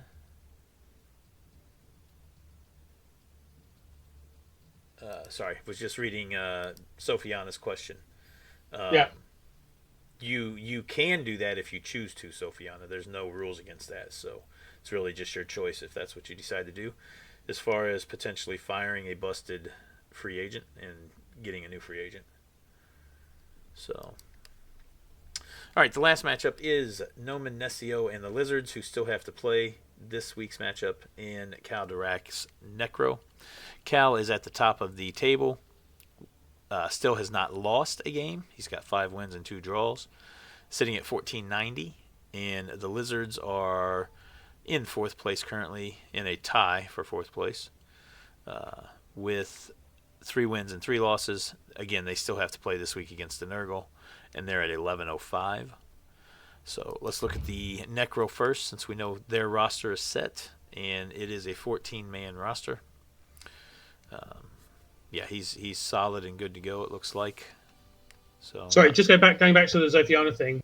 Like it's a goblin. It's not just DP free agent. It's like it's a question of how you use the goblin, isn't it? Do you use the goblin purely for fouling, and you just want to save up till you get in which case probably fine. The movement bust doesn't matter that much if you're fouling with them. yeah, it's but just if you actually move 5 instead of move if you- 6 is all. Yeah. if you're actually using them for like throwing teammate 1-turns, then obviously the movement is an instant, Get rid of him. firing. Yep. Absolutely. So maybe you have to foul him as the just purely for the threat of the The foul. thrown 1-turn. All right. So yeah, that's the Necro. The look at the Necro Nice. team there, and then the Lizards currently have a 10 Lizard roster. Looks like he is missing a source, so he still needs to get a 6th source in here. He's got enough money to buy one now if he wanted to. Could be waiting to get a potential free agent after this current match is done. Yeah, they're about to play, right? So this team could change, right? Yeah. This change will probably look different by the time they play next week's matchup. I hate the way he has so much SPP on his skinks, so little on his Saurus. Yeah, and it still hasn't spent any of the SPP on the Skinks either. I mean, I don't know that because like saving up for stats, you sort of random stats and then Yeah. take movement, agility, and Yep. Movement, ability. Yep, I believe that's Big, probably what they're doing. So, Ethel, you are first. Oh, it's me. Again, from league position, I'd say Necro. Yeah, I don't think the Lizards are going to have much of a chance on this one, especially if they don't get that 6th source. So I'm going to go with the Necro on this one as well. do I risk my arm and go for the draw? I think I am. I'm going to go for the draw here. Like Necro going into Lizards is actually quite a tough game for the Necro. They get out strength quite severely. So Yep. I'll go for the draw. All right. That is it for the AFC. Now over to the NFC. And we got the first matchup is Colin with the Amazons against the Undead of Sander. Colin and his Zons are at 10-20 and the top of the table with 5 wins, a draw, and a loss. Sander is in the middle of the table, 6 points behind, and his Undead are at 1290. So we'll look at the Undead here first. Looks like he's got an 11-man Undead roster. Only 2 ghouls on this one. Trying to potentially manage TV here, I guess, because he does have enough money he could get the 3rd ghoul if he wanted to. So yeah, that's the Undead. I think he should get the ghoul back. Yeah, I'd have to look and see where he's at on free agents. I think he's only got 2 free agents, but I'm not positive on that. I think it's Elyod and Artemis Blacker as 2 free agents. Bad Run could be a free agent as well. No, they're all streamers. Yeah, and none of the other naming convention here is streamers. So, Oh, so those are the 3 because he. yeah, I'm thinking those are all 3 free They- agents. They came from a team That was a streamer team. Yeah. that was a streamer team. Yep, that's what I'm thinking. So I think it's just a matter of does he decide to get his 3rd ghoul now or not. He might be waiting on this one just because he's already given the other team a lot of inducements, at least at the initial look, 1290 to 1020. Valor says it was Valor's old team. Yeah. Dead, I assume being a reference to Mr. Page and his emotes and shouting of dead when he kills someone. I would assume so, yeah. Yep, that's what Avala just confirmed that. Yep. The Amazons. Bashed up Zon team. Yeah. Good. Amazons are Amazons are at 12. Oh no, they're not. They got 3 missing next No. game. Yeah. 2 9. blitzers and a thrower are out for this coming up match. So yeah, he'll have 100K Yeah. extra in loaners, which will put him at 1120. Neither of the blitzers is a big effect on the Zons, isn't it? That really slows them down. They look like they move 7, but hit and run makes them a far faster player. Really. Yeah, absolutely. The blocker's niggled. The other one is pass broke, which really doesn't matter. Do you fire the thrower with pass broke? Yeah, I think you do. You've already got another block thrower built. He's got loads of cash. So what's the free agent looking like? He's also got 11 SPP. Yeah. Which is enough to take another skill. Or random for something spicy, and if you miss the spicy thing, you fire them. Just fire them. What spicy stuff do you want though with the thrower? I mean, it's a Zon. It's still blodge. So like guard, random strength, and if you get guard, you keep them. And if guard, mighty blow, maybe keep them. Yeah. Pseudo blitzer if they get mighty blow, maybe. So this one, he has. As mentioned before, I dislike having 2 throwers anyway, on every team except vampires, in case I need to be specific. The blocker Hecate is a free agent, and the blocker Nim Hersag is a free agent. So both blockers on this one are free agents. So I will say, I just in response to what you guys were just talking about with the thrower and the randoming, my OCC Amazon team, which Khornight you've played against, I did win my game today against Darkwing, and I have my main thrower, who is Sure Hands and Block, was the first 2 chosen skills. I decided after that to do random skills, and my first random with her was dump off, which is so not bad. Not awful, but yeah. Can you just try by this? These came out flat as fuck. Yeah, I wouldn't random on the passing. And hello, Mrs. Spider. Oh, they say but hello. I wouldn't random on the passing table at all. No, I think it tastes fine. Okay. I think it tastes good. Really big. I'm like, Can we have some? It'd taste good when I'm high. Oh, okay. Well, that won't matter to me then. Chocolate chip cookies. Biscuit break. Is she bringing some to Europe, Spider? She's got it now, right? Yeah. I can have her make some and bring with us. Her snickerdoodle cookies are really good. But yeah, so I random the first one, and I did random on the passing table just because there's only really one skill on the passing table that's not good for the thrower, for the Amazon thrower at that point. I think the others are still all decent, and I'm planning on running her as an actual passer.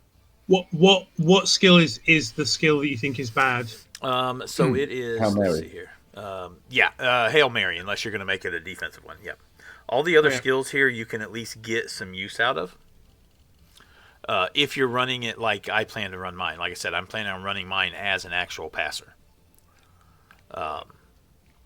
So I randomed the first one, and I got dump off, and that was a few matches ago. And I've actually used dump off 2 or 3 times since then, and it's really come in handy. And then she leveled up enough to do another random after today's match, so I random on the passing again, and I had enough to do a chosen, and I was debating between accurate and nerves of steel for the dump off potential. And I was like, I'm going to go ahead and just keep randoming on this table, and I random nerves of steel, which was really nice. Yeah. Nice. So dump off nerves of steel with the block slightly now. Slightly less good now that the dump off happens before you get hit. So yeah, you get one less But yeah, no, Well, in really this good case, random. in this match that I played today, the ogre was actually marking my ball carrier. I turned over before I had a chance to get her out. So Yeah. he had a straight up hit with his ogre, and because he was already marking her, and I was able Pass away. to pass away, but I was marked by 2 players. So the Nerves of Steel would have came in handy in that sense. Now I did make the pass out because I failed the first one and re-rolled it with my pass skill. And I made the pass out after that. But the Nerves of Steel would have been really nice to have in that case because I was already marked by 2 players. Yeah. But just some random thoughts with you guys talking about the randoming. I kind of, like I said, if you're going to make a true passing thrower like I plan to do, then I like randoming on the passing table because it's cheap skills and most of them are pretty decent. Why not get it cheap? Yeah. So now Yeah, I've got... if your plan is to make a thrower, Yeah. then it's a good table. But Yeah. my plan is never to make a thrower. My plan is always either leader or on the ball or nothing, essentially. I went leader with my other one, and then she's going to be kind of the backup, the more defensive Oh, they thrower. start with on the ball, don't they? God damn it. They do, yep.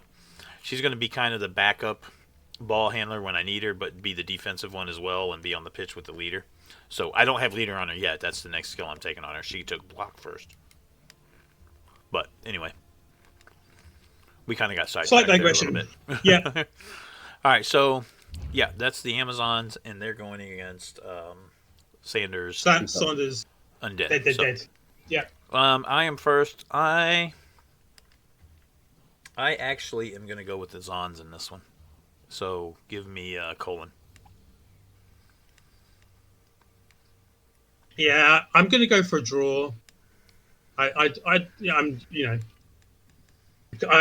of forgotten about what the teams look like now. Anyway, after we talked so long. But no, I think my plan worked.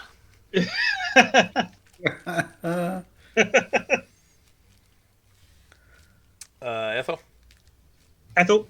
Oh, was it me? Yeah. And it's the other team is the Shambling Undead, right? Dead. Yes. Yep. Yeah, I'm going to go for them because the Zons are missing 3 key players. positions. Yep.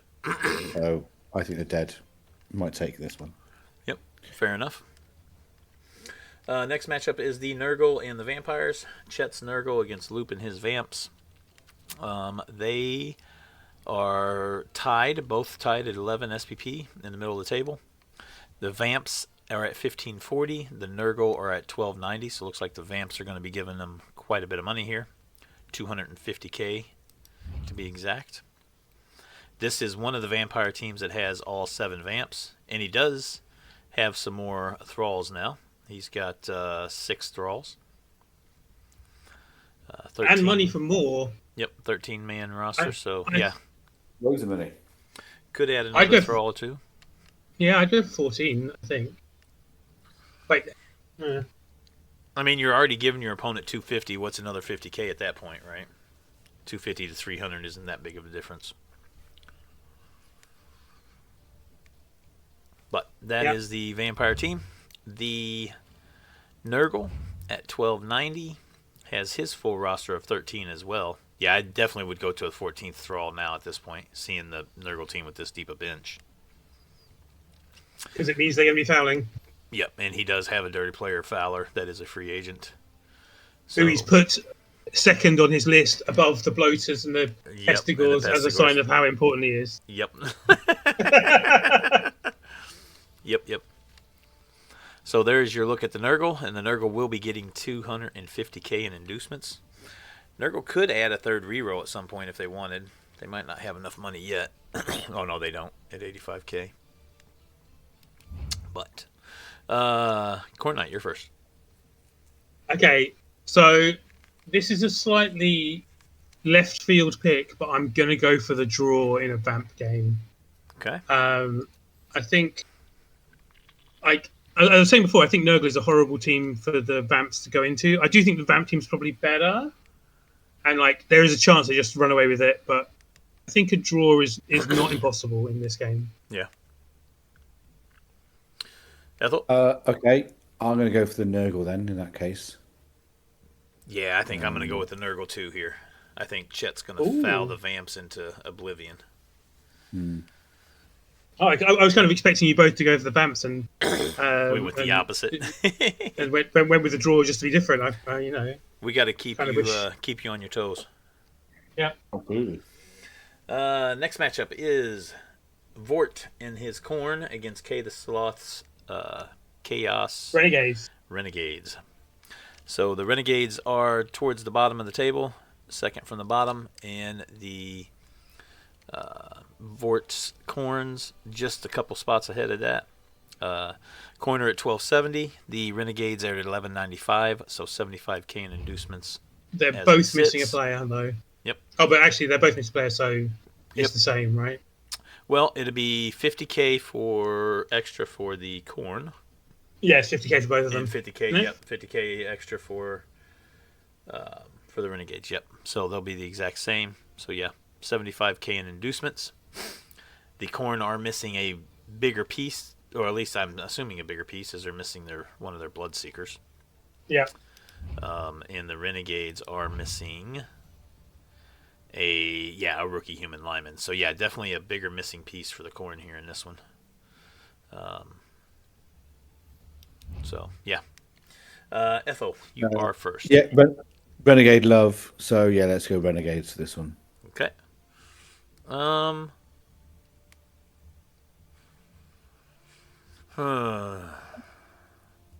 My mind's telling me the Renegades are who I should pick, but I'm gonna go with the Chaos and take the Khorn. Ooh. I'll go for the draw again as a split the difference thing. Yep, makes sense. Next matchup is Houndot and the Skaven against Laz and the Dark Elves.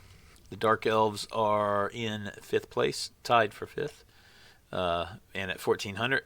The Skaven are 1 point behind them with 1350, so it looks like 50k potentially in inducements here. K the Sloth says they have Khorn Renegades, which is that the combination of the worst two bits of both teams. Yeah, yeah, exactly.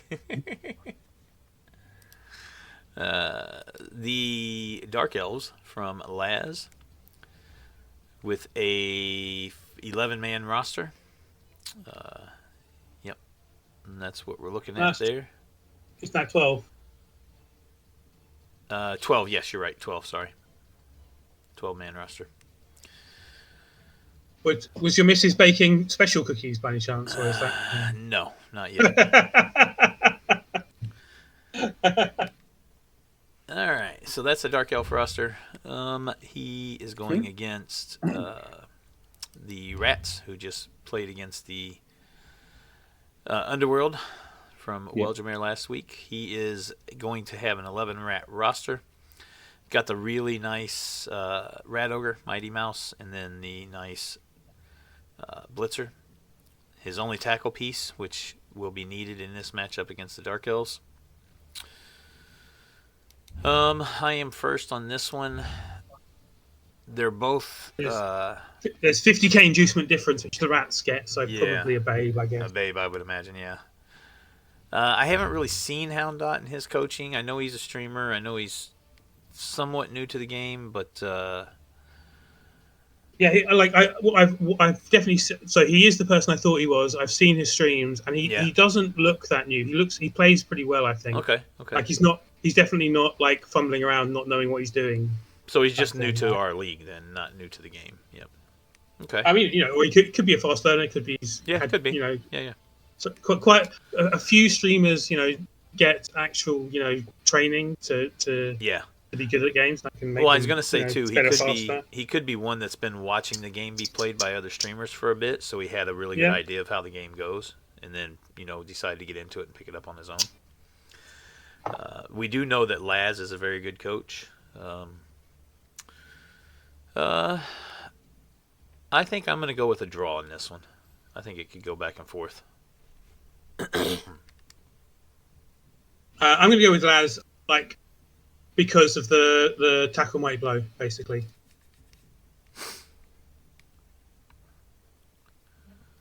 Okay, so that leaves me with the Skaven. So let's go Skaven.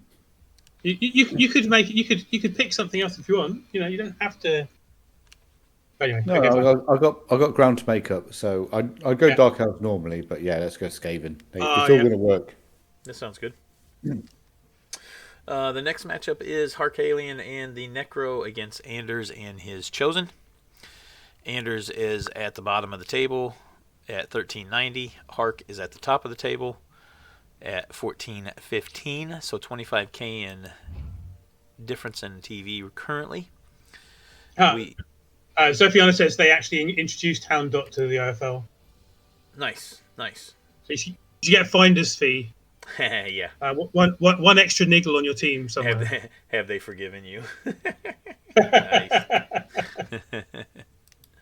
Thank you for that, Sophiana. It's always nice to have coaches recruiting new coaches into the league. The Necro, we're looking at a 12 Necro roster. Pretty solidly built Necro. Werewolf. Sickening. Yeah, that werewolf is pretty ugly. A armor up and a edge up with block, dodge, and tackle. So yeah, that's pretty nasty. It's pretty nasty looking wraith too. Guard, mighty blow, and dodge to go along with the sidestep and block built in. So that is a look at the Necro. The Chosen is missing a Beastman, so he'll have an 11-man roster. He does have all 4 blockers. 2 are rookies, 2 with block. And a really nice Minotaur with iron hard skin and block. So yeah. And the Chaos are getting 25k in inducements, which isn't really enough to do anything. It'll be a cheerleader or a coach, one of the two. So, Khornight, you're first. Yeah. I'm going to go for Necro Solidarity as I'm playing Necro. And also the team looks better. Yeah. Yeah, and I hate the very long legs on that guy. Every time I see the very long legs, I'm like, okay, yeah. I'm going for the Necro. Yeah. His eye starts twitching. His very long leg starts twitching. I've heard it's quite short, but I'm not going. I was going to go Necro, but I'll go for a draw to be different. Yeah, I wanted to go Necro too, and I hate to go the same as Khornight, but I just don't see the Chaos doing anything here, so Necro for me. Hmm. And then the and last matchup. You out. Oh, is Khornight. He? Yeah, that doesn't surprise me.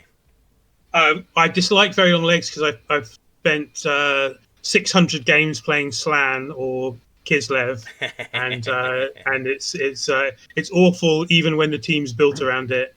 When the team's not built around it, it's even worse. I remember I had in the Twitch Blood Bowl League back in Blood Bowl 2, I had a Chaos Chosen team where I had a specific table set up and I randomed mutations on every skill up. And it was a weird rule set that I had. Like, it was random, and then I could take block for the third skill, and then random, and then something. I forget what it was. But anyway, I ended up in doing that. I ended up with like 4 or 5 very long leg goats just randomly scattered throughout my roster, and it made for an interesting game play because I always had a chance to do stuff with very long legs, and my opponent had to always account for it because you never knew where it would come from or how it would happen if it did. So it made for fun play. It definitely was different. But anyway, yeah, that's my very long leg story.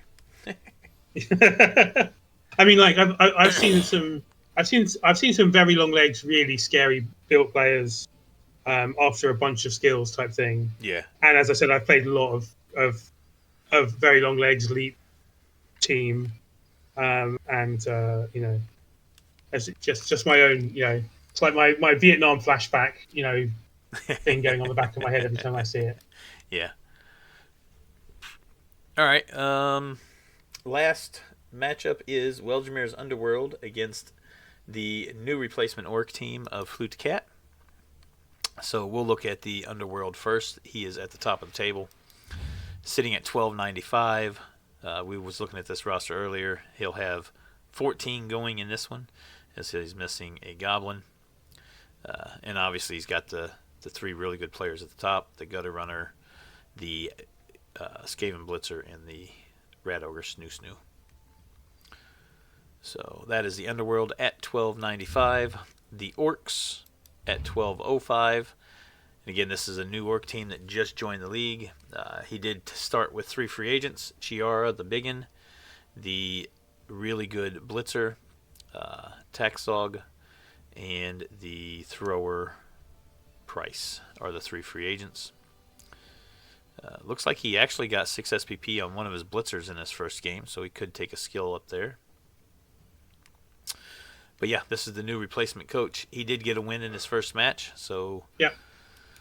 And I know he's an established coach that has been in actually admins some other leagues as well. So he definitely knows what he's doing. He's an experienced coach. So 12:05. And won his first game. Yeah, and he won his first game in. Yeah, 12:05 to Weljamir's 12.95. So it looks like the Orcs will get 90K.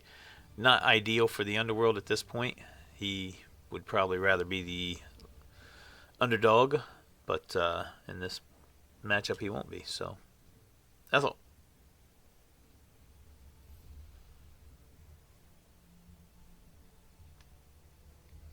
Is Ethel still there? Ethel. Earth to Ethelred. Sorry, I was munching pizza, so I put myself on mute so you didn't hear my I thought noises. I thought maybe you fell asleep. But Orcs, for me, it's a Yeah. new guy and his team seems competent, so let's go for them. Okay. I just think the Orcs are going to have a really hard time with Snoo Snoo, and I know Weljamir is a really good coach and plays well, so I'm going to actually go with the Underworld in this one. I don't think it's going to be a draw, and I'm going to go for the Orcs as well. Gotcha. It's kind of a bit of a risk, I think, but I think the an Orc team that's basically as low as the Underworld is a scary thing, right? All right.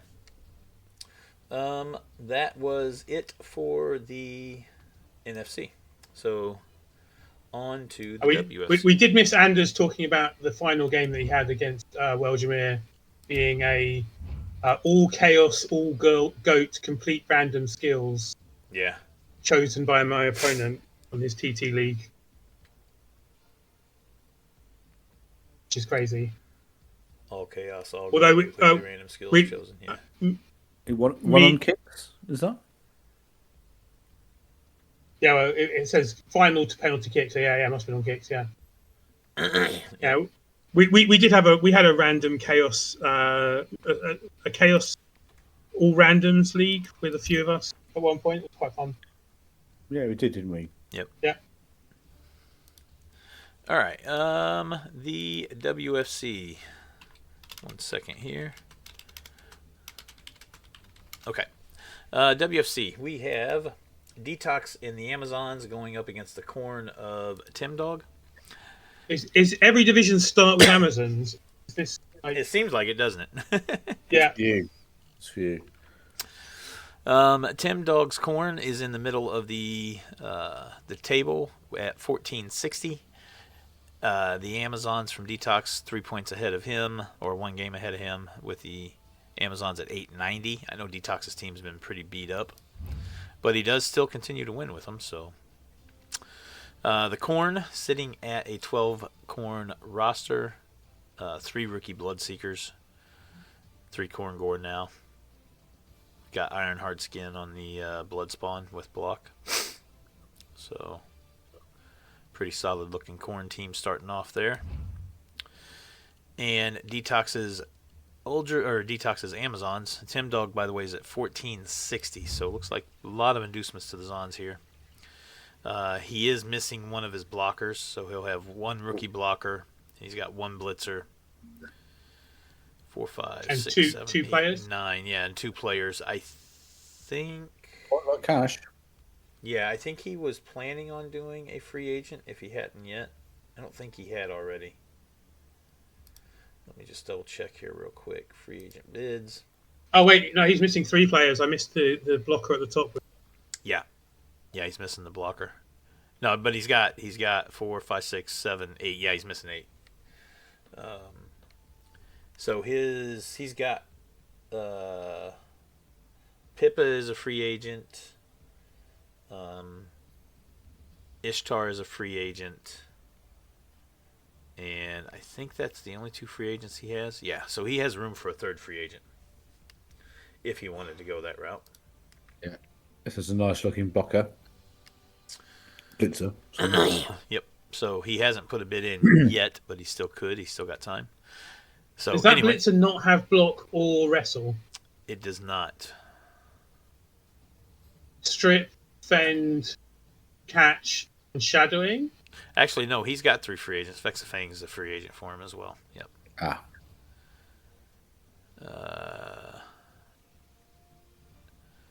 But yeah, he's got Dauntless, Catch, Fend, I was doing that. and Strip. So And she only rolls pals. I would assume he would probably pick up another blitzer since he's got the money, but maybe not. I don't know. He could. I guess he could drop the free agent here if he wanted to get a different free agent, but that's block, wrestle, and dirty player, which is an odd skill set. I think the dirty player and the wrestle were randoms. I mean, I think the skills, like the wrestle guard blocker, is kind of unusual as well, right? Yeah, well, Like, that you was a don't free normally agent, want- so Yeah, you don't normally want wrestle on your guarder. Good God, No. piece. No. he was just wanting to get a blocker body to fill in that spot, and that was the only one that had guard that was available. So, all right, so he's going to have at least 3, maybe 2 if he decides to buy the blitzer. So he'll have another 150K at a minimum, which will put him at 1040, and the Corn are at 1460. So that's 320 in inducements at a minimum. 420. Well, he'll have three free agents, right, which would be 150. So that'll put him at 1040. Yeah, and 14, Yeah, you're right. 420. Yep, you're right. 420. 420. Sorry. Yep. That is that's 6, 7. Yeah, nice. 69. Anyway, yeah. My wife every time she hears that she's asked me like probably 4 or 5 times, what the hell does 6, 7 mean? And I tell her the same thing every time. And it's like she just forgets that I tell her that. Every time she hears it, she's like, "What does 6, 7 even mean?" Nothing. Yeah, and that's what I'm like. Nothing. It means literally, absolutely nothing. So anyway, Detox going to be getting a lot of inducements. So yeah, this should be an interesting one. And I am first, so I am going to take Detox with all those inducements. So Okay. give me the Amazons. I'm gonna go for a draw. I just don't want the Zons to win, but I Yep. don't expect the Corn to win either. I'm a gambling man, as you know, so corn. All right. Next matchup is the Nurgle of Agent Murloc against Rushed and the Goblins. The Nurgle are at 1295 with missing 1 player, so he'll have 12-man roster. Only 1 block, could potentially hurt, but a couple guard. So yeah, that's the Nurgle. Stand firm's kind of harsh for goblins, I think. Yeah, it is, and all the strength in the foul appearance, that'll be harsh for him too. But Bob is tied for second at the top of the table. So, or sorry, not Bob. We're looking for Rushed. Rushed is in the middle of the table. The Goblins. Still very well done for very playing good done. goblins. Yes, So, absolutely. I agree. And it looks like the Goblins will get around 190 in inducements. Oh, is that all? And he's got his full roster. I would imagine we'll probably see a couple of bribes and maybe a bomber Or we could see the fungus, the free agent fanatic. Yeah. Fungus is 80k, which fits in with the 2 bribes, and Yeah. bombs are kind of a bit scary against a team with 4 Nurgle. or 5. Yeah. What's the word? Foul appearance? Not foul appearance. Yeah. The other one. Disturbing presence. Disturbing presence. Yeah, thanks. Yep. Yeah, I think fungus might be the more likely star player that he goes with. But okay. It's me first. You're first, Corn. Yeah. I'm going to totally cast a curse the goblins and go for them. I think actually Nurgler are kind of a team that goblins quite like going into. And this is enough for 2 bribes is good for them. Yep. Yeah, god damn it! I was going to go goblins. And You can go goblins too. You don't have I am. to be Well, no, different. I was going to say I'm not going goblins. So goblins. I actually think this is going to end up a 0-0 draw. Yeah, I was just thinking that that's probably actually more sensible. But anyway, too late now. Yep. All right. Next matchup: Sophiana and the Renegades against Scully and the Undead. No, sorry, Necro. I keep thinking Scully's Necro or Undead. I mean, they are right next to each other in the table. I'm still getting them mixed up. Yeah. Right next to each other in the table, both at 6 points. The Necro are at 1160, and they are missing a lineman and a wraith. 2, 3, 4. So they'll have 10 guys. So they'll have an extra 40k loner zombie that'll put them at 1200 exactly. So there's what your Necro are looking like. Oh, that wraith is strength pass. He's gone. Surely. Oh yeah, he should be gone if he's not. Yeah. He's a free agent, right? Surely. I believe he was a free agent. Yes. Yeah, he was a free agent. I think that was his first game with the team too, last week. Oh, Jesus Christ! Oh dear. Let's see here, stats. Yeah, that was his first match. So his first match in, he took a strength break. That sucks. That sucks. Yeah. So that is the Necro. He doesn't have enough money to replace him. He only had 50k. The Renegades of Sophiana, missing his Renegade Skaven and rookie human lineman. So at 10, he'll have 50k extra as well. So to put him at 1380, and the Necro are at 1200. So it looks like 180 in inducements for the Necro. Mm-hmm. And Which is not enough for the really good Necro player. No. Ethel, you're first. Sophiana. I think missing that white is going to be key, and the Renegades should be able to win the strength. You're just trying to curry favour with chat, aren't you? Well, and yeah, that as well, obviously. I mean, sorry. Solidarity with people in the stream, is that? Yeah, is that a thing? It's called engagement, Khornight, you know? Yeah, okay. I think I'm actually going to go with Sophiana as well in this one. Woo. I think the goofy Rad Ogre ball carrier is going to have some fun in this one. I mean, Sophiana's managed 3 draws out of their game so far. I'm going to go for the draw. It's probably the more likely scenario. Yeah, I mean, a draw is not unlikely. Yep. Hit the wrong button again. All right, next matchup is Kurto's Underworld against Uldrig's Vamps.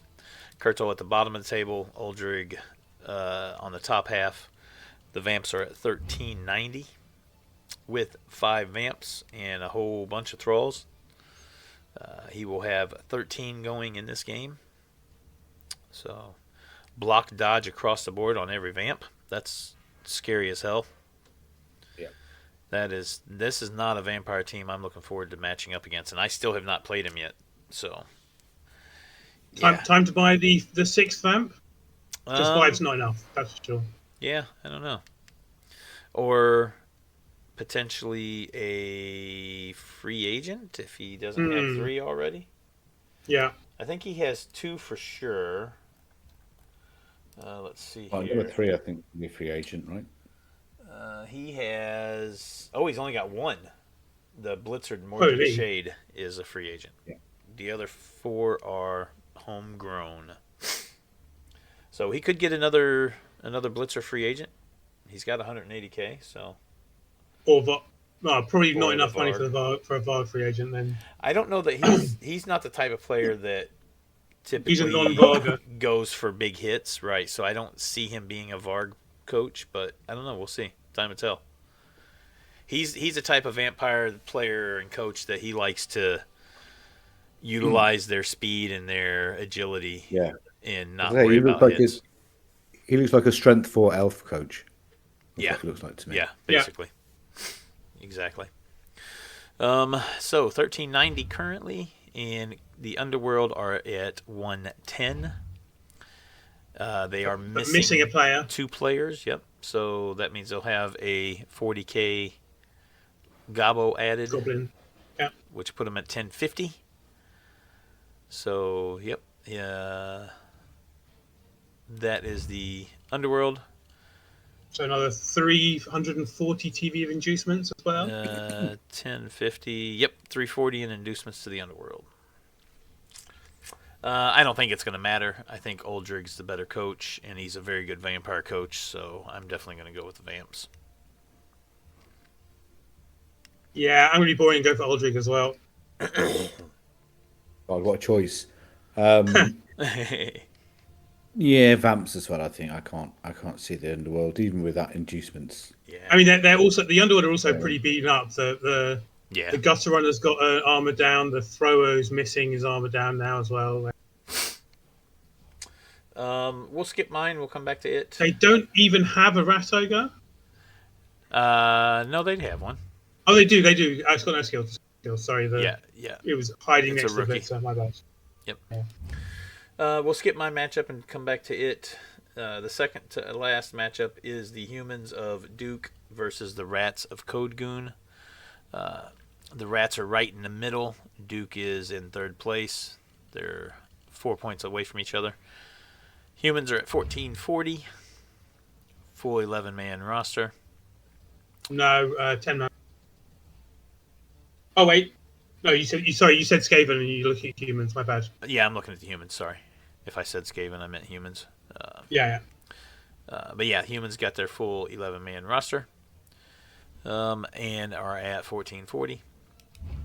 Looking pretty good now. I have a feeling the Yeah. humans looked kind of messed up the last few weeks we've looked at them. Yeah, I think he just got a free agent, maybe too, if I remember right. Yeah, he's got 0 bank, so Yeah.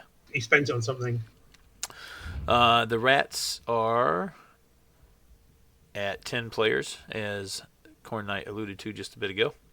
Mhm. So he'll have 50K extra added on, which will put him at 1305. Does have all 4 gutter runners, which is nice to see.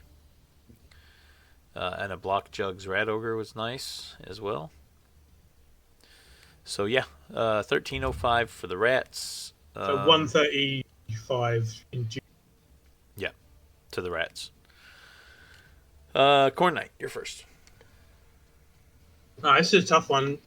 I think normally, Yeah, this is definitely a tough one. like, humans are a pretty good anti-rat team, right? They're almost as fast and stronger. I'm going to go with the humans. Okay. I'm umming and ahhing, but I also think, this probably won't be a draw, right? So, yeah, I'll go with the humans. I think you're wrong because I'm going to go for a draw. Yeah, cool. I was thinking draw as well, but to be different, I'll go with the Rats. So give me the Skaven. Code Goon. Yep. And then the last matchup of the division is my Norse against Bob and his Orcs. Orcs. So, Because yep, we Bob are. always plays Orcs, doesn't he? Yep, and we're both Yeah, at the cool. top of the division. So this is pretty big matchup, potentially matchup of the week. Maybe we'll see if Bob can jump in next week if he wants to and chat about it. That'd be cool. We will look. We're right next to each other in TV, 1480 to 1490. So we'll look at the Orcs first here. The 2 free agent biggins are really nice. The defensive would be nice. I don't think I have any guard though, so it won't make any difference against me. A rookie troll, another block big in is nice. Only one mighty, no, two mighty blow with the troll. One non-big. You do have a guard, but the guard is on the Yeti, so whether he gotcha. wants to base up the Yeti with his defensive is another matter. Yeah, that's a completely different story. Yep, that is a very good point. Given Yeti's performance, though, mate, that's probably It might be the smart thing to do. Yeah, no shit. No goblin, so no potential one-turn toss at this point. Couple of linemen, and he is running a thrower. So, yep, that's the Orc team. My Norse, looking at a 13-man roster for this match, as I'm missing the shadowing on this one. I could fire him and replace him, but then that would put him getting 50k in inducements, which means he'd get a babe, so I don't think it's worth doing to give him a keg in this matchup, right? Because the KOs could be a big thing in this matchup. I don't know. Like, I guess if you think that's the case, but Yeah. like orcs with all their armor, like you're not going to get that KOs. So I'd rather be higher TV. You might be surprised. They might. Yeah. This team has been very good at breaking armor, so I think there's a good chance there'll be some KOs. And there's always a good chance that I'm going to have KOs. Although all the linemen have thick skulls, so that's even bigger chance to have more KOs. Yeah. But yeah. So there we go. That's what the rosters look like. 10k in inducements. I think we all know I'm going for myself. Although I will say, this is probably going to be this matchup and the Vampires are probably going to be the two toughest matchups I'm going to have all season. I think Orcs are the worst matchup for Norse. Yep. Full stop. It's not a good matchup at all. So it's going to be a tough game. Bob's a good coach. He's a good orc coach. So yeah, it's definitely going to be tough. I'm going to have my work I'm going to cut go out for the draw. me. I think the draw is like Very likely, yeah. I definitely could see a 1-1 draw. No goblin, no vote, Norse. Nice. Well, there you go, Bob. Pick your goblin up, and you would have got a vote. Yeah, to be fair, he can still buy one before. Yeah, the yeah, thing, and absolutely. Maybe that might look so bad. And he's the higher TV team, so he's got to set his roster first. So if he decided to buy a goblin, then I very well could fire that. Buy another player as well. Yeah, fire that lineman with shadowing and just replace him with a new rookie lineman. Because it's just it's not even it's just a miss next game. It's not a niggle or nothing. So yeah, I could do that depending. So, all right. You're not saving up for. Oh wait, no. You say you're thinking about saving up for a new Yeti. Yeah, I am. That is that's the other reason why I haven't done anything with this lineman at this point, is because I'm saving up to try to get a new Yeti. And while the shadowing's not good, it's not horrible either. So it's come in handy a couple of times. And it was 10k. Yeah, it's 10k for something that could potentially. Well, and it's not just the fact that it works or doesn't work; it's the potential somebody has with it, right? Yeah, you have to think about it before you got to at least think about it. Yeah. So for 10k, it's not horrible, but it's not fantastic either. It's not actually good, but yeah, it's just so. So until I have the actual extra money banked, it's not going to hurt me to do it, or until he kills himself, one of the two. Then I'll replace him. So anyway, all right, that is it for the WFC. Finally, on to the LFC. Yep. Last but not least, the LFC. The first matchup we have is the Vampires of RTSD against Itchin and his Chaos Renegade.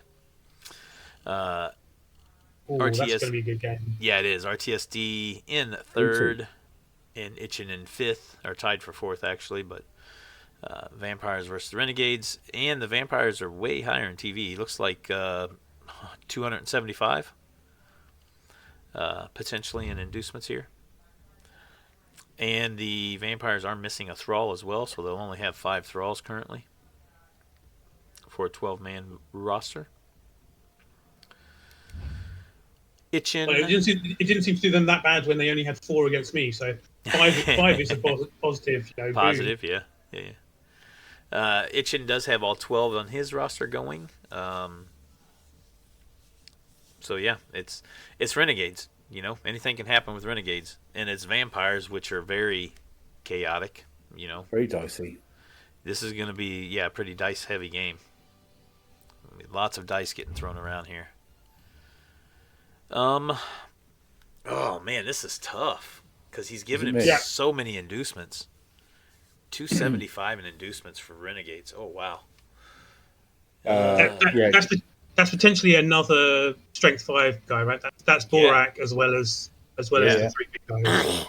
I think Itchin will make good use of that money. Yeah, No, this he is. won't. Yeah, he will. Will he? Yeah. Itchin. Yeah, Right, Itchin's good. He knows what he's doing. But RTSD is one of the best vampire coaches I've seen. He's just so good with vampires. Oh man, this is a tough one. I think I'm gonna cop out and go with a draw because I don't know who to pick. There is no chance in hell this is a draw. No, I agree. I don't. So Let me confirm append to my pick. I really honestly don't think this is going to be a draw. I don't know which way it's going to go. Yeah. I have no clue. But you see, sorry, you see with the draw. You see with the draw though. Yeah, I'm sticking with the draw. You never know. Okay. Well, partly because Ethel said I'm going for Itchin, I'm going for RTSD. I think it's a coin flip. I think they're both really good coaches, and they'll both have scary ways of winning. So. Yeah. Ethel, you said you're going with Itchin. Sticking with that. Yeah, stick with that. Okay. All right. Next, Vala and the Dark Elves against Galentio, and coming off of his fresh first loss of the season with his Lizards. Galentio with the Lizards at 1250, but we do know he's missing a couple of source. We'll check that out now. This is actually 120, right?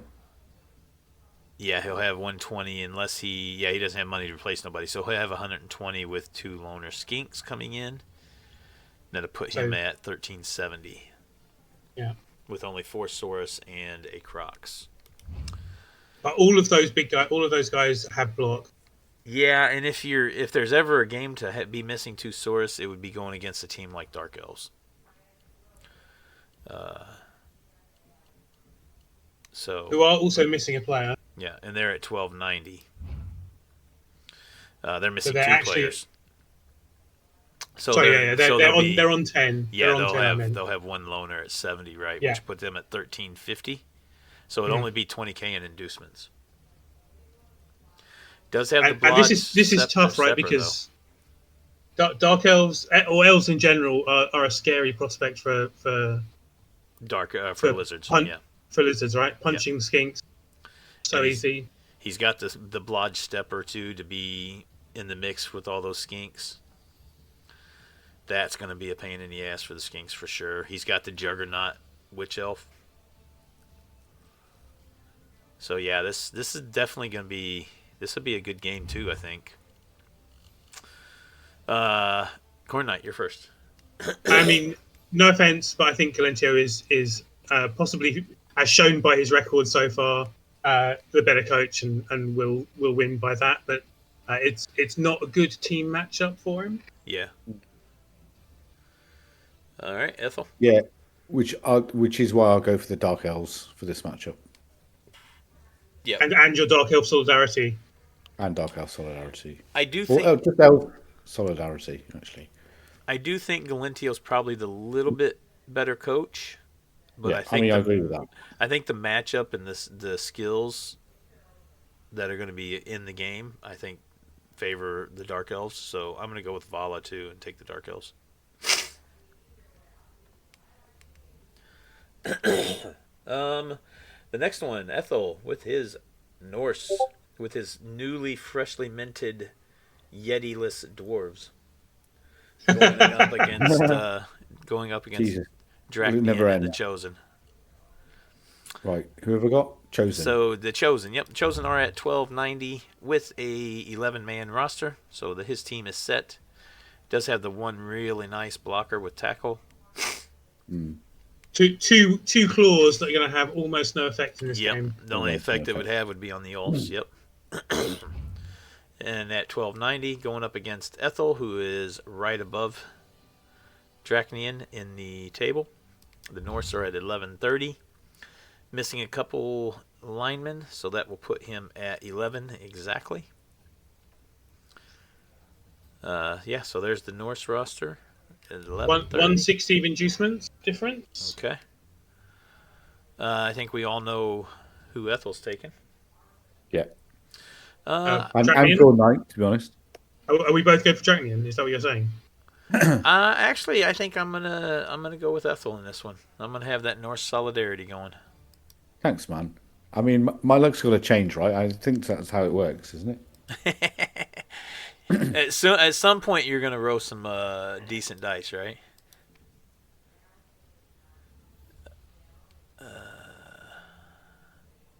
Sorry, I was just checking the scout channel. Some Murloc's doing his scout flags. Oh, yeah. So Yeah.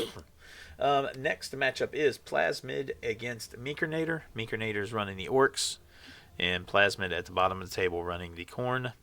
Looks like 50k difference currently. Orcs with an 11-man roster. Pretty solid roster to go here, or to start with. No troll, no thrower, just blitzers, biggins, and linemen. All right, and then he's playing Plasmid's Khorn, who does have a couple of block seekers now. That's nice. 2 rookie seekers, 2 block seekers. No blood spawn, and 3 Khorn gore. Solid looking team though. How many rerolls has he got now? 2. Still 2. Still 2. Still 2. Yep. I am first. I can't go against the Orcs here. I'm gonna go with the Orcs. I want to go with the Khorn, but I can't. I'm going for draw. I think draw's actually more likely than either of them winning. Yeah, that sets me up nicely because I was going to go for the Khorn. Because if I believe my luck can change, then trust me. You are due, man. You're due. Well said. Well played, sir. All right, next one. It's the hope that gets you. Yeah. Always. Next one is Khornight and Loki. Loki's dwarves with the super goofy runner against the Necro of Khornight. Khornight at the top of the table in second place with Necro at 1460. Missing a zombie, so he'll have a 12 Necro roster. You can see what he's got going here. The Dwarves of Loki in 8th at 1275 is missing a Troll Slayer, his only Troll Slayer on the roster, but got lots of guard, a couple stand firm, some mighty blow, and of course the goofy runner. And 195 of inducements. And only 1 reroll, but with dwarves you really don't need a lot of rerolls. No. 195 for the dwarves. Yeah. In inducements. Okay. Bribe then? Do you think to keep the roller on? Has he got a roller? No, no roller. No, he does not have a roller. He could induce the roller. Of course, he hasn't got a roller. No, Loki's a dirty tryhard dwarf coach. Yeah. I think we all know who Khornight's going to go for. So Ethel. Yeah, it's me. Although I'm petrified of this match. I hate playing dwarves. Well, and he's got lots of guards, some stand firm in there too. Yeah. Yeah. It's going to be a lot of clinging on for dear life. You can do it. All right, But Ethel, you're going with Khornight? I'm going with Khornight as well. Painful as it is. Okay. I am not going to go with Khornight. Question is, do I think it's going to be a draw, or did the Dwarves pull it out? Actually, I think the Dwarves are going to pull it out. As much as I hate to go with Dwarves, I'm going to go with them this time. Yeah. I got to try to. We can't all Yeah, give hate to Dwarves all the time. and I got to try to get steal a point on Khornight where I can. So. Yeah. Also true. Last matchup is the Nurgle from Mats and the Pro Elves of Darkwing. They're both in the middle and bottom of the table. Mats Nurgle at 1085. The Pro Elves of Darkwing at 1285. The Pro Elves are missing one player. 3, 4, 5. So that puts them at 10, which means they'll have 60k more added on. So they will be at 1345. Still got the ultra goofy thrower. Yeah. I hit that so many times. I fouled it. Wouldn't die. Wouldn't leave the pitch. Which plays right along with why we still see him on the team, because nobody absolutely. can kill him. All they can do is Kill him. hurt him. And he hasn't been running 4 catches. That's Yeah, I think one of those is new. One. Yeah. My guess is this bottom one is a new one. yeah. Yep, he's played one match. So. All right, so I actually quite like not getting the 4th one until you've got dodge on the other 3 first. yeah, I Just agree with because that. trying to get the levels on the right elves first. Yep. So 1345 is where he will be, and Matt's the Nurgle at 1085, missing a Rotter 2, 3, 4, 5. So he'll have an extra 35k added to his roster, which will put him at 1120. Yeah. So 225 in inducements to the Nurgle. And does disturbing presence, is that negated by Nerves of Steel, or No, it's not. No, Nope. it still affects them. Yep.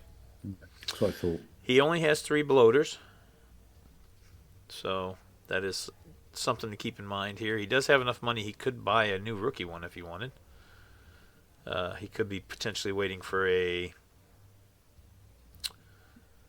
free agent. I think the only 2 free agents he has is the Rotspawn and Blokefork, this Rotter here, or Bloater here.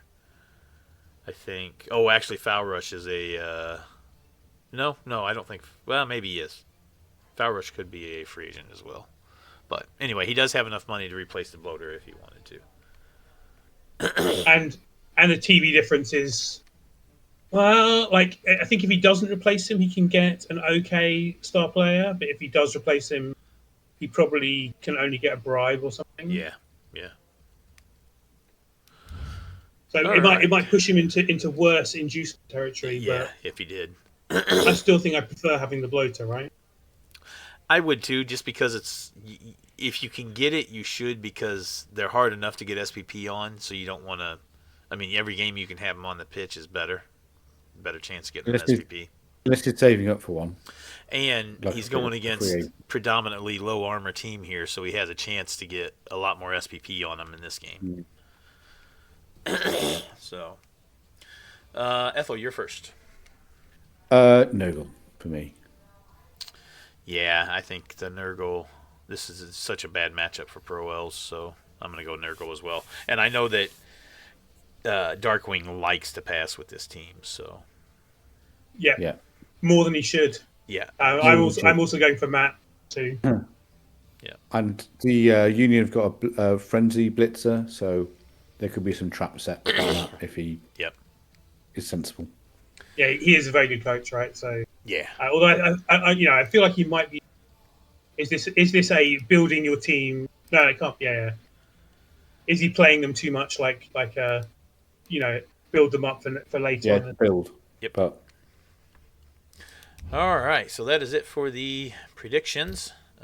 We will take a real quick look at the standings, and then we'll get this one wrapped up. So, in the AFC, we've got in the AFC North, we've got Cal with a commanding 2.5 point lead over Vivo and Lloyd White, and then at the bottom of that division is Bugman 2.5.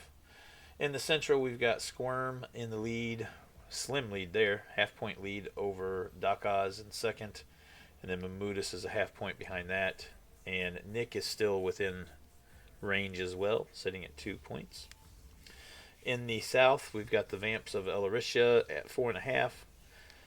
1.5 games behind that is the Lizards, and then Manile are both tied at 3, and then 2.5 at the bottom is Nemroken or Kalis Real. So that is your look at the AFC. Remember, Manile and the Gizzards still to play, so that could change in that AFC South division. Yep. In the NFC North, we've got Chet and Laz both tied in first. Nice job by Chet with the Nurgle there in the division lead. And then the Skaven of Houndot is a half point behind that. And then the new replacement coach, Flute the Cat, finally off of 0 and up to 1 point. I mean, at the moment, he's got 100% win rate. So Yes, he does. He's had a chance for 1 point, and he's gained 1 point. So. Yeah. And still plenty of pretty time. scary for the rest. Yeah, still plenty of time for him to get up into the mix there, or if at worst maybe get into the wild card mix as well. So yeah. Oh, so there's still half the league to go, right? So Yep. he's got every opportunity to reverse the difference. Yeah, well, and even more importantly, he knows he's got exactly 3 more games against the division foes. He gets to play them all once more, so Yeah. so he'll have chances there as well to get back ahead. In the Central, we've got Harkalian at. Well, actually, it looks like from the division points, he can only have played 1 game within his division anyway. So he's got 5 more games against the division, right? We can actually look real quick. Because Chet and Laz must have drawn against each other because they're the only 2 with half a division point each. Yeah. And the other one's has got 1 point. So that's the maximum amount of interdivisional games. Yep. So let's see here.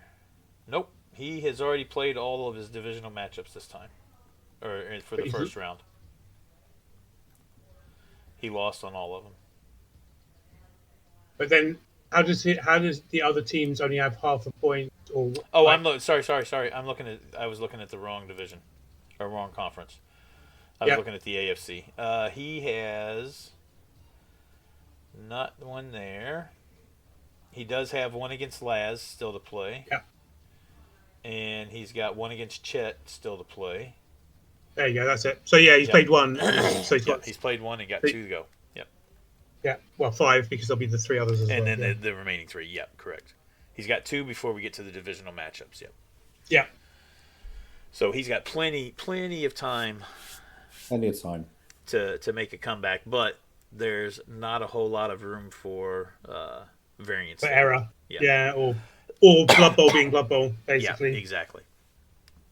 In the NFC Central, we've got Hark in the lead with 5. 1 point behind him is Loop with the Vampires, and then 1 point behind Loop is the Corn of Vort, with Kay the Sloth pulling up the bottom of that division.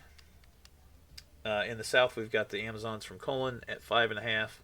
1 point behind him is Weljamir's Underworld. And then a point behind him is Sander and his Undead, with Anders Chosen pulling up the bottom of that division. Mm-hmm. So some good tight races up and down here in this conference. And yeah, lots of people on a lot of the middle point. Yep. The wild card race in this conference should be interesting and fun to watch. For the WFC, we've got the Orcs of Bob in first in the North, or the Up Division, with 5 points. A half point behind him, Aldrich's Vamps. The Goblins, only a point behind the Vamps in third. And then Scully's Undead in fourth. For the WFC Middle, we got Duke leading with 5 points. Wait. As you mentioned the importance of div points, the Goblins have the highest interdivisional score so far. You're right. So he could still have 1 to play before we get to divisional rounds, or he could have lost it. Okay, yeah, he does have 2 losses. There's 2 interdivisional games to go. Yeah. Because there's 4 points. There's going to be 6 points. Yep. For the middle, we got Duke on top with 5 points. We've got Detox's Amazons a half point behind that. And then Agent Murloc and Kurto pulling up the bottom half of that. That looks to be a two-man race, two-team race at this point. Mm. And then in the down, I am leading that with 6. Tied for second in third is Code Goon and Tim Dog, both at 3.5, so they're 2.5 games behind me. And then Sophiana as a point behind both of them at 2.5. Yeah. And then in the LFC in the north, Khornight is leading that at 5.5. A game and a half behind him and tied is Itchin and Meekernator, the Renegades and Yorks. And then a game and a half behind them is the Pro Elves of Darkwing. In the central, the Dark Elves of Vala and the Nurgle from Mats both tied for first at 4. A half point behind them is the Dwarves of Loki, and then 1.5 game behind that is Ethel's Norse. A good tight race there in the central. Yeah, very close. And then in the south, so Ethel, you still got chances. You're still in it. Yeah. I believe. Now that you've gotten rid of the Yeti, finally, maybe you'll start winning some games. I thought it was holding me back all these games. Yeah. All you need to do is win against Dwarves and Nurgle as Norse. Yeah. Easy. Yeah. Easy peasy. And then in the south, the last one, Galentio at 6 points, leading the division, or that division. RTST's Vamps 1 point behind him, and then a big difference between second and third as Draconian and Plasmid are at the bottom. Another two coach race in this division.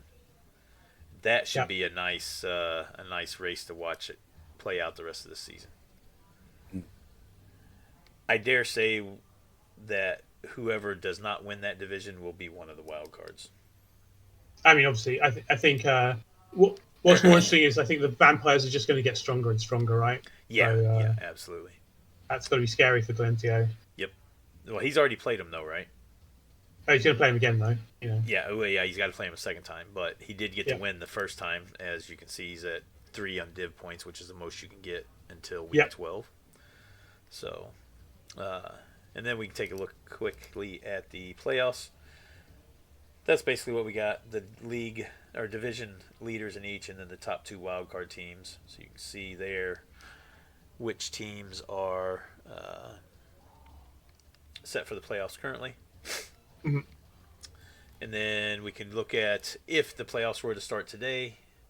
Here's your league division leaders again with the 2 wild cards, and then here's your seeding. So currently, Galentio would be the number 1 seed. I would be the 2 seed. Khornight would be the 4 seed. And Ethel would not be in the playoffs at this point. Shocked. I'm absolutely shocked. If it started today. He's still got time to sneak up in there. You never know. I've got time, man. And then Late finally, bloomer. last but not least, the top 5 list. We all love us a top 5 list. We do. Most wins, Galentio and myself tied at the top with 6, and then a bunch of coaches with 5 behind us. Most losses, we got Plasmid still winless on the season and drawless on the season. He's got all 7 games being a loss with several coaches. So there is someone with a perfect record still. Yes, you're right. Mr. Plasmid is the only perfect record. The opposite way. Yeah.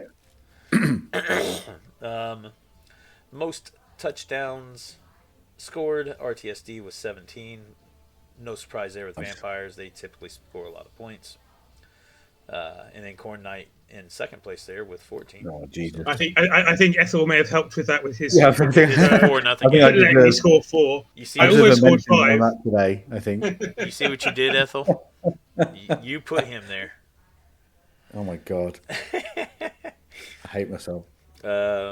Most touchdowns given up. Plasmid has given up 17. And then Kurto at 16. Draconian and Flute the Cat. Well, Flute the Cat doesn't really count because that came from the coach before. Yeah. But unfortunately, everything They'll drop carries away, over. right? Yeah.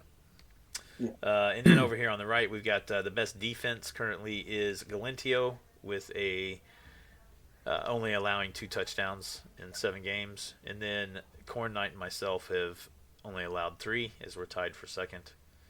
And then Harkin rushed the Goblins, only giving up 4 touchdowns in 7 games. That's Amazing. crazy. I mean, that's a large part of why they're doing so well, right? Yeah, absolutely. Less touchdowns, less having to set up, less send-offs. Yep. Good defense. Absolutely. And then touchdown delta, we've got RTS D with a difference of 12, Khornight with a difference of 11. And then I think we commented last week or the week before about how the difference between like touchdowns scored and touchdowns against and delta, but actually now you look and the touchdown winners and touchdown delta is almost the same, right? RTSD, me, Cal, Bob being the first 4. Yep.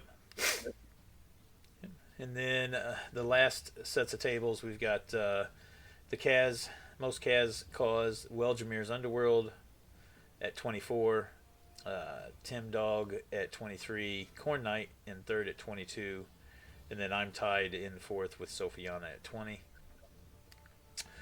Casualties suffered, Kurto's Underworld at 33. I think it's funny that we got an Underworld team leading 33. The most Kaz, and then an Underworld leading the most Kaz sustained. That's pretty crazy. 33 Kaz in 7 games. Darkwing at 19, Weljamir at 18, and then a couple teams down there at 17. Yeah, Detox has definitely been taking some Kaz. And then the Kaz Delta is Khornight at 17, Vivo at 15, and then it's a pretty big jump down to third and below. So that shows that they are causing a lot of casualties and taking very few casualties. And then fouling, we have a new coach at the top of the fouling table, and that is the Goblins. They have overtaken the Underworld of Kalis Royale, who had been on the top up until this point. Rushed had 9 fouls in his last game, as you would expect to see with Goblins. I mean, it's worth saying that, you know, getting 20 fouls when you're not playing Goblins and Underworld is quite a respectable achievement for Chet, Ethel, and Sophiana as well, right? Yes, absolutely. Which I was just getting ready to go to there. The fact that the Nurgle have 26 and the Norse have 24 and the Renegades have 22 is pretty amazing at this point. I put a spanner in. Ethel didn't foul me. Did you foul me once? This game? I think I did you once, and I think I did a piling on once. That was you did pile on. Do the pile-ons count as fouls as well? They do not. No. At least not in the Nuffle stats. They don't, because the Nuffle stats only had them as one foul. I didn't even get to use my bribe, Khornight. No. I was thinking that. I was thinking what a waste of injury it was, and that you weren't having a chance to foul because of blitzes, because of losing so badly. Yeah. And losing so badly. So that is that. I was gonna say the matchup between myself and Bob would be the match of the week, but I think I'm gonna actually change my mind and say that the match of the week should be Itchin and RTSD. Well, let's see if we can get them on. So I mean, it's interesting you say that when you're the top of your division, and therefore there's like a divisionally, it's a Bob and you is probably more key for who's going to win. Yeah, whereas both RTSD and Itchin are both in different. Yeah. Whereas Itchin versus RTSD feel like they're both second in their division. Yeah. No, that's a good point. That is a very good point. But no, I do agree. Their game is going to be very interesting as well. Like I think craziness. I think there's going to be more likelihood of really crazy, cool things that could happen in their matchup as opposed to Orcs and Norse. So I think we've all played RTSD, Itchin, and Bob a lot. So it'd be cool to talk to any of them. I think. Yeah. It'd be good to speak to them. I'll ping both of them and see if maybe they can jump on for a little bit, and then and get a recap from them if they can't, and we'll just say that that's going to be the match of the week next week. So cool. All right. So that's that. you guys got anything you want to throw into the chat or chime in about? No. Good luck next week, as long as you're not playing me. Yeah, same. Good luck, everyone.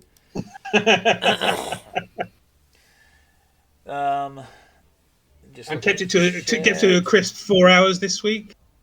Yeah.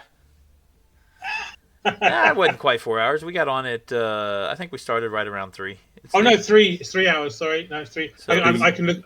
it's I'm over on 3. your stream. Your stream's been going for 3 hours. Yeah, but we didn't Hey, start the thing right immediately, right? No, yeah. I pinged it. Let's see. I pinged that it was going live at 2:09 Central, 3:09 Eastern. Should we say goodbye rather than Yeah, we can definitely say goodbye. So yeah, for the recording, we'll stop this so we can get that done. For the recording, thanks everybody for getting on and watching. Yep. Say goodbye, Ethel and Corn. Okay. Bye. We will be back on next week, hopefully. Same time, same channel. And we'll try to see if we can get Itchin and RTSD to get on and chat a little bit. So, and if they don't, and Bob as well, I think any of the three would be entertaining. Yeah, I can talk to Bob and see if he wants to get on and chat too. Yeah. But yes, we do, and Cheers, you do too. Anders. You do as well, Anders. Have a sucky rest of your day, Anders. Yeah. Anyway, your mom. No, your mom. I think it's. Oh yeah, sorry. Yeah. With that, we'll make that the end of this. Thanks, guys, for getting on and watching. Have a great rest of your afternoon or evening, and we'll see everybody on the next one.